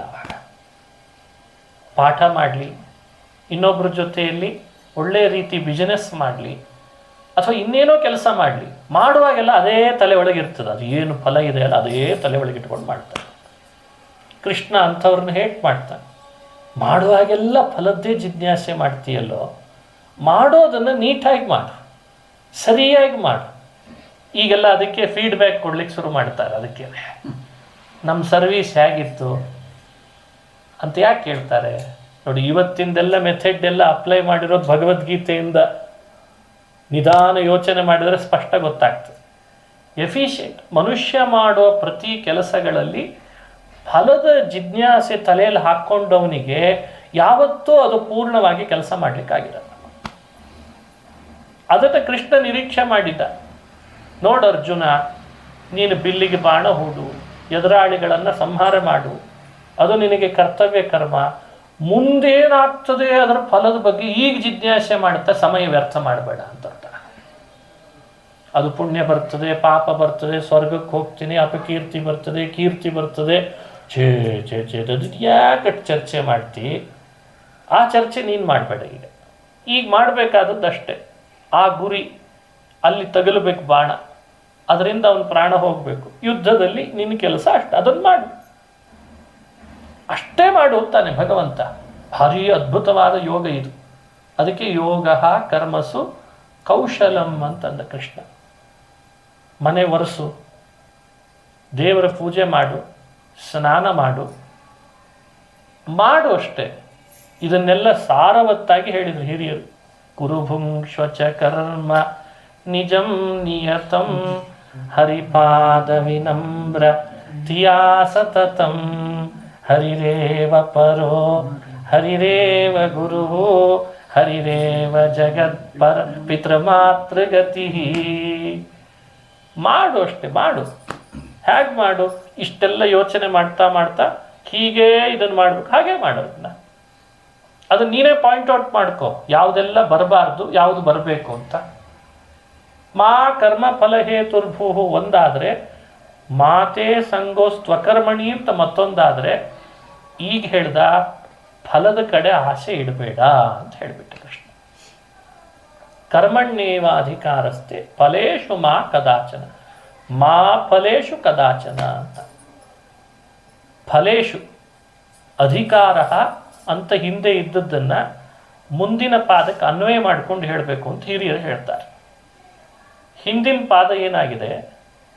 ಹಿಂದೆ ಕರ್ಮಣ್ಯೇವಾಧಿಕಾರ, ನಿನಗೆ ಅಧಿಕಾರ, ಅರ್ಹತೆ, ಎಲಿಜಿಬಿಲಿಟಿ ಕರ್ಮ ಮಾಡೋದರಲ್ಲೇ ಇದೆ. ಫಲ ಪಡೆಯೋದು ಅಂತಲ್ಲ, ಫಲದ ಆಸೆ ಪಡೋದ್ರಲ್ಲಿ ನಿನಗೆ ಅಧಿಕಾರ ಇಲ್ಲ, ಅರ್ಹತೆ ಇಲ್ಲ ಅಂತ ಗೊತ್ತಾಗಲ್ಲ. ಎರಡೂ ಪಾದಗಳ ಅಭಿಪ್ರಾಯ. ಹಿಂದೆ ಏನು ಪ್ರಶ್ನೋತ್ತರ ನಡೆದಿದೆ ತಿಳಿದುಕೊಂಡು ಇದನ್ನು ಯೋಚನೆ ಮಾಡಬೇಕು.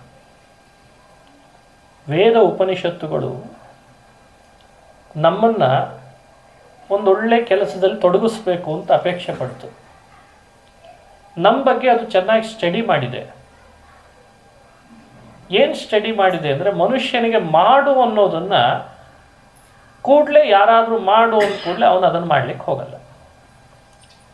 ಏನು ಫಲ, ಯಾಕೆ ಮಾಡಬೇಕು, ಹಿಂದೆ ಯಾರಾದರೂ ಮಾಡಿದಾರಾ, ಇದೆಲ್ಲ ಶುರು ಮಾಡ್ತಾನೆ. ನನಗೆ ಬೇಕಾದದ್ದೇನಾದರೂ ಅದು ಕೊಡ್ತದ, ಕೊಡಲ್ವಾ, ಹಾಗಾದರೆ ಮಾಡಬೇಕಾಕೆ, ಈ ಚರ್ಚೆಗಳೆಲ್ಲ ಇದೆ. ಅದಕ್ಕೆ ವೇದ ಪುರುಷ ಏನು ಮಾಡಿದ, ನಮ್ಮಿಂದ ಮಾಡಿಸಲೇಬೇಕು, ಮಾಡು ಅಂತ ನೇರವಾಗಿ ಹೇಳಿದ್ರೆ ಮಾಡಲ್ಲ, ಒಂದು ಉಪಾಯ ಮಾಡುತ್ತದೆ. ನಿನಗಿದು ಬೇಕಲ್ಲ, ಹಾಗಾದ್ರೆ ಅದನ್ನು ಪಡೀಲಿಕ್ಕೆ ಇದನ್ನು ಮಾಡು ಅಂತ ಹೇಳಿಕೊಡ್ತದೆ. ನಿನಗೆ ಮಳೆ ಆಗಬೇಕಾ, ರಾಜ ಕಾರೀರ್ಯ ಯಾಗ ಮಾಡು, ವೃಷ್ಟಿ ಕಾಮೋ ಕಾರೀರ್ಯಾಯ ಜೇತ, ಮಳೆ ಆಗಬೇಕು, ಹಾಗಾದರೆ ನೀನು ಕಾರೀರ್ಯ ಅಂತ ಒಂದು ಯಾಗ ಇದೆ, ಅದನ್ನು ಮಾಡು, ಮಳೆಗೋಸ್ಕರ ಮಾಡು. ಹೀಗೆ ವೇದಗಳೆಲ್ಲ ಸೆಂಟೆನ್ಸ್ ಇದೆ. ಮಕ್ಕಳಾಗಬೇಕು, ಪುತ್ರ ಕಾಮ ಪುತ್ರೇಷ್ಟ್ಯಾಯ ಜೇತ, ಪುತ್ರೇಷ್ಟಿ ಅಂತ ಒಂದು ಯಾಗ ಇದೆ, ಅದನ್ನು ಮಾಡು, ಮಕ್ಕಳಾಗ್ತಾರೆ. ಹೀಗೆ ಯಾವ್ಯಾವುದೆಲ್ಲ ನಮ್ಮ ಮನುಷ್ಯನಿಗೆ ಬೇಕು ಅಂತಿದೆ, ಅದಕ್ಕೇನಂತಾರೆ ಇವತ್ತು ಮೂಲಭೂತ ಸೌಕರ್ಯ. ಮನುಷ್ಯ ಬದುಕು ಕಟ್ಟಿಕೊಳ್ಳಿಕ್ಕೆ ಮೂಲಭೂತ ಸೌಕರ್ಯಗಳು ಬೇಕು.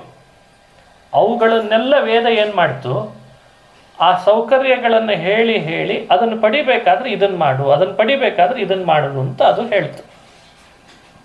ಅದನ್ನೇ ನೇರವಾಗಿ ನೋಡಿದಾಗ ವೇದಗಳನ್ನು, ಮನುಷ್ಯನ ಭಾವನೆ ಏನು ಹುಟ್ಟುಕೊಳ್ತದೆ ಅಂದರೆ, ಏನೆಲ್ಲ ಪಡಿಬೇಕು ಅಂತ ನಮಗಿದೆ, ಅದನ್ನು ಒಂದೊಂದನ್ನು ಮಾಡಿಯೇ ಪಡಿಬೇಕು, ಪಡಿಲಿಕ್ಕೋಸ್ಕರನೇ ಮಾಡಬೇಕು ಅಂತ ತಲೆ ಒಳಗೆ ಬಂದ್ಬಿಡ್ತು. ಇದು ಬುದ್ಧಿಯಲ್ಲಿ ಇಟ್ಟುಕೊಂಡು ಅರ್ಜುನ ಪ್ರಶ್ನಿಸಿದ, ಶ್ರೀಕೃಷ್ಣ, ಫಲದ ಆಸೆ ಪಟ್ಟು ಕರ್ಮ ಮಾಡಬೇಡ ಅಂತ ನೀನು ಹೇಳ್ತಿದ್ದಿ, ವೇದ ಉಪನಿಷತ್ತುಗಳು ಫಲದ ಆಸೆ ಒಟ್ಟಿಗೆ ಕರ್ಮ ಮಾಡೋದನ್ನು ಹೇಳ್ತಾ ಇದೆ, ನಿನ್ನ ಮಾತು ಸರಿಯೋ, ಅಥವಾ ಆ ವೇದಗಳಲ್ಲಿ ಹೇಳುವ ಫಲದ ಆಸೆ ಜೊತೆಗೆ ಕರ್ಮವನ್ನು ಹೇಳಿದ ಮಾತುಗಳು ಸರಿಯೋ ಅಂತ ಪ್ರಶ್ನೆ ಬಂತಂತೆ. ಈ ಡಿಬೇಟ್ನಲ್ಲಿ ಕೃಷ್ಣ ಏನು ಉತ್ತರ ಕೊಟ್ಟ, ವೇದಗಳು ಕೂಡ ನನ್ನ ಅಭಿಪ್ರಾಯದಲ್ಲೇ ಹೇಳಿದ್ದಾವೆ, ವೇದಗಳಿಗೆ ನನ್ನ ಅಭಿಪ್ರಾಯಕ್ಕಿಂತ ಹೊರತಾದದ್ದಿಲ್ಲ ಅಂತ ವೇದವನ್ನು ವಿವರಣೆ ಮಾಡುವಾಗ, ಕರ್ಮಣ್ಯೇವ ಅಧಿಕಾರ ತೇ ವೇದೇಶು ಶ್ರುತಃ ಅಂತ ಇಟ್ಟುಕೊಳ್ಬೇಕಂತೆ. ವೇದಗಳು ಕೂಡ ಕರ್ಮ ಮಾಡೋದ್ರಲ್ಲೇನೆ ನಿನಗೆ ಅಧಿಕಾರವನ್ನು ನೀಡಿದೆ ಅಂತ ವೇದ ವ್ಯಾಖ್ಯಾನ ಮಾಡ್ಕೋ, ವೇದಗಳಿಗೆ ಫಲದ ಆಸೆಯಿಂದ ಮಾಡಬೇಕು ಅನ್ನೋ ಅಭಿಪ್ರಾಯ ಇಲ್ಲ ಅಂತ ತಿಳ್ಕೊ ಅಂತ ಎರಡನೇ ಪಾದ ಬಂತಂತೆ. ಹಿಂಗೆ ವೇದ ಅನ್ನೋದನ್ನು ಜೊತೆಗೆ ಸೇರಿಸ್ಕೊಂಡು ಆ ವಚನವನ್ನು ವ್ಯಾಖ್ಯಾನ ಮಾಡ್ರಿ ಅಂತ ಹಿರಿಯರು ಹೇಳ್ಕೊಡ್ತಾರೆ. ಅದರ ಮೇಲೆ ಮತ್ತೆ ಪ್ರಶ್ನೆ ಬರ್ತದೆ, ಫಲದ ಆಸೆ ನಾವು ಮಾಡಿಕೊಳ್ಳದೆ ಕರ್ಮ ಮಾಡಬೇಕು ಅನ್ನೋದೇ ವೇದಗಳ ಅಭಿಪ್ರಾಯ ಆದರೆ ಫಲ ಹೇಳ್ತೆ ಯಾಕೆ, ಫಲ ಹೇಳ್ತೆ ಯಾಕೆ, ಅದು ಮನುಷ್ಯನ ಸೈಕಾಲಜಿಯನ್ನು ಅರ್ಥ ಮಾಡಿಕೊಂಡು ಅದಕ್ಕೆ ಹೇಳ್ತು ಅಂತ ಉತ್ತರ. ಮನುಷ್ಯನ ಸೈಕಾಲಜಿ ಏನು, ಫಲದ ಆಸೆ ಹುಟ್ಟದೆ ಕರ್ಮದಲ್ಲಿ ತೊಡಗಲ್ಲ, ಇದು ಮನುಷ್ಯನ ಸೈಕಾಲಜಿ. ಒಂದ್ಸಲಿ ಅದರೊಳಗೆ ತೊಡಗಿದ ಅಂದರೆ ಆಮೇಲೆ ಫಲದ ಆಸೆ ಬಿಡೋದು ಸುಲಭ, ಬುದ್ಧಿವಂತನಾದ ಮೇಲೆ ಬಿಡಿಸ್ತಾನೆ. ಅದರ ಮೊದಲನೇ ಹಂತದಲ್ಲಿ ತೊಡಗಿಸ್ಬೇಕಾದ್ರೆ ಫಲದ ಆಸೆ ಜೊತೆಗೆ ಮಾಡ್ತಾನೆ. ಇದನ್ನು ಅರ್ಥೈಸಿಕೊಂಡು ವೇದ ಆ ರೀತಿ ಫಲಗಳನ್ನೂ ಕರ್ಮವನ್ನೂ ಬೋಧಿಸಿದೆ. ಆದ್ದರಿಂದ ವೇದವೂ ಸರಿ, ಭಗವದ್ಗೀತೆಯೂ ಸರಿ ಅಂತ ಹಿರಿಯರು ವ್ಯಾಖ್ಯಾನ ಮಾಡಿಕೊಡ್ತಾರೆ. ಎರಡು ಉದಾಹರಣೆ, ಒಂದು ಉದಾಹರಣೆಯನ್ನು ಮೊದಲು ಹೇಳ್ತೇನೆ. ಮಗುವಿಗೆ ಜ್ವರ ಬಂದಿದೆ, ತಾಯಿಗೆ ನನ್ನ ಮಗುವಿಗೆ ಜ್ವರ ಬಂತಲ್ಲ ಹೋಗಿಸ್ಬೇಕು ಅಂತ ಔಷಧಿ ಕೊಡಬೇಕಿದೆ. ಔಷಧಿ ಹಾಕ್ತೀನಿ ಬಾಯಿ ತೆಗಿ ಅಂದರೆ ಔಷಧಿ ಕಹಿ ಇದೆ ಅಂತ ಮಗುವಿಗೆ ಗೊತ್ತಿದೆ, ಹಾಗಾಗಿ ಬಾಯಿ ತೆಗಿಯಲ್ಲ. ಔಷಧಿ ಹಾಕ್ತೀನಿ ಅಂದರೆ ಬಾಯಿ ತೆಗಿಯಲ್ಲ. ಜ್ವರ ಹೋಗಿಸ್ಲಿಕ್ಕೆ ಅನಿವಾರ್ಯ ಔಷಧಿ, ಬಾಯಿ ತೆಗಿ ಔಷಧಿ ಹಾಕ್ತೀನಿ ಅಂದರೆ ಮಗು ಬಾಯಿ ತೆಗಿಯಲ್ಲ. ಬೆಲ್ಲದ ನೀರು ಹಾಕ್ತೀನಿ ಬಾಯಿ ತೆಗಿ ಅಂದರೆ ಮಗು ಬಾಯಿ ತೆಗಿತಾರೆ. ಹಾಗಾಗಿ ಮೊದಲು ಬೆಲ್ಲದ ನೀರು ಹಾಕ್ತಾಳೆ, ಮತ್ತೆ ಪುನಃ ಬಾಯಿ ತೆಗಿ ಹಾಕ್ತೀನಿ ಅಂತ ಹೇಳಿ ಔಷಧಿ ಹಾಕ್ತಾಳೆ. ಜ್ವರ ಹೋಗಿಸ್ಲಿಕ್ಕೆ ಅನಿವಾರ್ಯ ಔಷಧಿ, ಬಾಯಿ ತೆಗಿಸ್ಲಿಕ್ಕೆ ಅನಿವಾರ್ಯ ಬೆಲ್ಲದ ನೀರು. ಇದು ಹೇಗೋ ವೇದಗಳೆಲ್ಲ ನಮ್ಮ ತಾಯಿ ಇದ್ದ ಹಾಗೆ, ಈ ಸಂಸಾರ ಅನ್ನೋದು ಜ್ವರ ಇದ್ದ ಹಾಗೆ. ನಾವು ಬಾಯಿ ತೆಗಿಬೇಕು ಅಂದರೆ ಕರ್ಮದಲ್ಲಿ ತೊಡಗಬೇಕು. ಸಂಸಾರದ ರೋಗ ಹೋಗಬೇಕಾದ್ರೆ ನಾವು ನಿತ್ಯ ಕರ್ಮದಲ್ಲಿ ತೊಡಗಬೇಕು. ಕರ್ಮದಲ್ಲಿ ತೊಡಗಿಸ್ಬೇಕಾದ್ರೆ ನಮ್ಮಂಥವರನ್ನು ಬಾಯಿ ತೆಗೆಸ್ಲಿಕ್ಕೆ ಬೆಲ್ಲದ ನೀರು ಹೇಗೆ ಅನಿವಾರ್ಯವೋ ಹಾಗೆ ಫಲದ ಬಗ್ಗೆ ವಿವರಣೆ ಕೊಡುವುದು ಅನಿವಾರ್ಯ. ಅಷ್ಟಕ್ಕೆ ಕೊಟ್ಟಿದ್ದೇ ಹೊರತು ಫಲವನ್ನೇ ಉದ್ದೇಶ ಇಟ್ಟುಕೊಂಡು ಕರ್ಮ ಮಾಡು ಅಂತ ಹೇಳುವ ಅಭಿಪ್ರಾಯ ವೇದಗಳಿಗಿಲ್ಲ ಅಂತ ಹೇಳ್ತಾರೆ. ಇದನ್ನು ರೋಚನಾರ್ಥಂ ಫಲಶ್ರುತಿ ಅಂತ ಭಾಗವತ ವಿವರಣೆ ಕೊಟ್ಟಿದೆ. ಹಾಗಾಗಿ ನಾವು ವೇದಗಳನ್ನು ಉಪನಿಷತ್ತುಗಳನ್ನು ಚೆನ್ನಾಗಿ ಅರ್ಥೈಸಿಕೊಂಡು ಈ ಗೀತೆಯಲ್ಲಿ ಬರುವ ಈ 4 ಪಾದಗಳನ್ನು ಸದಾ ಆಲೋಚನೆ ಮಾಡ್ತಾ ಅಕರ್ಮದ ಧೋರಣೆ ತಾಳಬಾರ್ದು. ಮತ್ತೆ ಮತ್ತೆ ಹೊಸ ಕರ್ಮದ ಫೈಲ್ ಓಪನ್ನು ಆಗಬಾರ್ದು. ಫಲದ ಆಸೆ ಕಡೆಗೆ ಇಂಟೆನ್ಷನ್ ಇರಬಾರ್ದು. ಕರ್ಮ ಮಾಡೋದನ್ನು ಮಾತ್ರ ಬಿಡಬಾರ್ದು. ಈ ಅಭಿಪ್ರಾಯದಿಂದ ಕೃಷ್ಣ ಕರ್ಮಣ್ಯೇವಾಧಿಕಾರಸ್ಥೆ ಮಾ ಫಲೇಶು ಕದಾಚನ ಮಾ ಕರ್ಮಫಲ ಹೇತುರ್ಭೂಹು ಮಾತೇ ಸಂಗೋಸ್ತು ಅಕರ್ಮಣಿ ಅಂತ ಕೃಷ್ಣ ಹೇಳ್ತಾನೆ. ಇದನ್ನೇ ಮಾಡಿಸಿ ತಾನು ಮಾಡಿ ತೋರಿಸಿದಂತಹ ಕಥೆ ಅದು ಶ್ರೀಕೃಷ್ಣ ಪರಮಾತ್ಮ ಗೊಲ್ಲ ಬಾಲಕರ ಜೊತೆಗೆ ಮಾಡಿದ ಕಥೆ ಅಂತ. ಹೀಗೆ ಗೀತೆಗೂ ಭಾಗವತಕ್ಕೂ ಇರುವ ಆ ಸಂಬಂಧವನ್ನು ಅರ್ಥೈಸಿಕೊಂಡು ಶ್ರೀಕೃಷ್ಣನ ಭಕ್ತರಾಗಬೇಕು. ಅವನ ಹೃದಯವನ್ನು ತಿಳಿದು ಅವನಿಗೆ ಬೇಕಾಗುವ ಹಾಗೆ ನಡೆಸಬೇಕು ಬದುಕನ್ನು ಅಂತ ಹೇಳ್ತಾ ಈ 2 ದಿನ ನಿನ್ನೆ ಹಾಗೂ ಇವತ್ತು 2 ಹೊತ್ತು ಭಗವದ್ಗೀತೆಯ ಬಗ್ಗೆ 4 ಮಾತನ್ನು ನಿಮ್ಮೊಟ್ಟಿಗೆ ಹಂಚಿಕೊಂಡಿದ್ದೇನೆ. ಇದು ಎಷ್ಟು ಹೇಳ್ತಾ ಇದ್ರೂ ಮುಗಿಯಲ್ಲ, ಎಷ್ಟು ಉದಾಹರಣೆ, ಎಷ್ಟು ವಚನಗಳು. ಆದರೂ ಎಷ್ಟು ಸಾಧ್ಯವೋ ಅಷ್ಟು ಸಮಯಕ್ಕನುಗುಣ ಹೇಳೋ ಪ್ರಯತ್ನ ಪಟ್ಟಿದ್ದೇನೆ. ಇದರಿಂದಲೇ ದೇವರು ಪ್ರೀತನಾಗಲಿ, ಮತ್ತಷ್ಟು ಸನ್ಮಾರ್ಗದಲ್ಲಿ ಸಾಗುವ ಹಾಗೆ ಭಗವಂತ ಪ್ರೇರೇಪಿಸಲಿ, ಕ್ಷೇಮ ಸ್ಥೈರ್ಯ ವಿಜಯ ವೀರ್ಯ ಆಯುರ ಆರೋಗ್ಯವನ್ನು ಕೊಡಲಿ ಅಂತ ಪ್ರಾರ್ಥನೆಯನ್ನು ಮಾಡ್ತಾ, ಸುಧೀಂದ್ರ ಅವರ ದಂಪತಿಗಳ ಮನೆಯೊಳಗೆ ಹಿಂದೆ ಮಠದಲ್ಲಿ ಪ್ರವಚನಕ್ಕೆ ಇದ್ದಾಗಲೂ ಇಲ್ಲಿ ಬಂದಿದ್ದೆ ನಾನು. ಬಹಳ ಶ್ರದ್ಧೆ, ಬಹಳ ಅಭಿಮಾನ. ಮನೆಯೊಳಗಿರೋರು ಎಲ್ಲರೂ ಕೆಲಸ ಮಾಡ್ತಾರೆ, ಲೌಕಿಕ ಹುದ್ದೆಗಳಲ್ಲಿದ್ದಾರೆ. ಆದರೆ ದೇವರಲ್ಲಿ ಒಳ್ಳೆಯ ಶ್ರದ್ಧೆ. ಇಂಥ ಕೆಲಸ, ಜ್ಞಾನ ಕೆಲಸ, ಜ್ಞಾನದ ಕಾರ್ಯ ಮಾಡಬೇಕು, ದೇವರು ಪ್ರೀತನಾಗ್ತಾನೆ ಅಂತ ಮನೆಯೊಳಗೆ 2 ದಿನಗಳ ದೇವರ ಈ ಕಥಾಶ್ರವಣದಲ್ಲಿ ತಮ್ಮನ್ನು ತೊಡಗಿಸ್ಕೊಂಡು ಸುತ್ತಲೂ ಇರುವ ದೇವರ ಭಕ್ತರನ್ನು ಕೂಡ ಕರೆಸಿ ಮನೆಯೊಳಗೊಂದು ಒಳ್ಳೆಯ ಕೆಲಸ ಆಗಲಿ, ಕರ್ಮವಾಗಲಿ ಅಂತ ಮಾಡಿಸಿದ್ದಾರೆ. ಆ ದಂಪತಿಗಳಿಗೂ ಅವರ ಮಗಳಿಗೂ ಆ ಶ್ರೀಕೃಷ್ಣ ಪರಮಾತ್ಮ ಕ್ಷೇಮ ಸ್ಥೈರ್ಯ ವಿಜಯ ವೀರ್ಯ ಆಯುರಾರೋಗ್ಯವನ್ನು ಕೊಡಲಿ ಅಂತ ಪ್ರಾರ್ಥಿಸಿ, ಇಲ್ಲಿಗೆ ಬರೋ ಹಾಗೆ ನನ್ನನ್ನು ಹೆಚ್ಚು ಅಭಿಮಾನದಿಂದ ಬರಮಾಡಿಕೊಂಡದ್ದು ನಮ್ಮ ನಾಗರಾಜರಾಯರು. ಅವರಿಗೂ ಕೂಡ ಆ ದಂಪತಿಗಳಿಗೂ ದೇವರ ಅನುಗ್ರಹಿಸಲಿ. ಶ್ರೋತೃಗಳಾಗಿ ಬಂದ ತಮ್ಮನ್ನು ಹಾಗೂ ನನ್ನನ್ನು ಶ್ರೀಕೃಷ್ಣ ಪರಮಾತ್ಮ ಜ್ಞಾನ ಭಕ್ತಿ ವೈರಾಗ್ಯವನ್ನು ಕೊಟ್ಟು ಅನುಗ್ರಹ ಮಾಡಲಿ ಅಂತ ಹೇಳ್ತಾ ಶ್ರೀಕೃಷ್ಣಾರ್ಪಣಮಸ್ತು. ಹರಯೇ ನಮಃ, ಹರಯೇ ನಮಃ.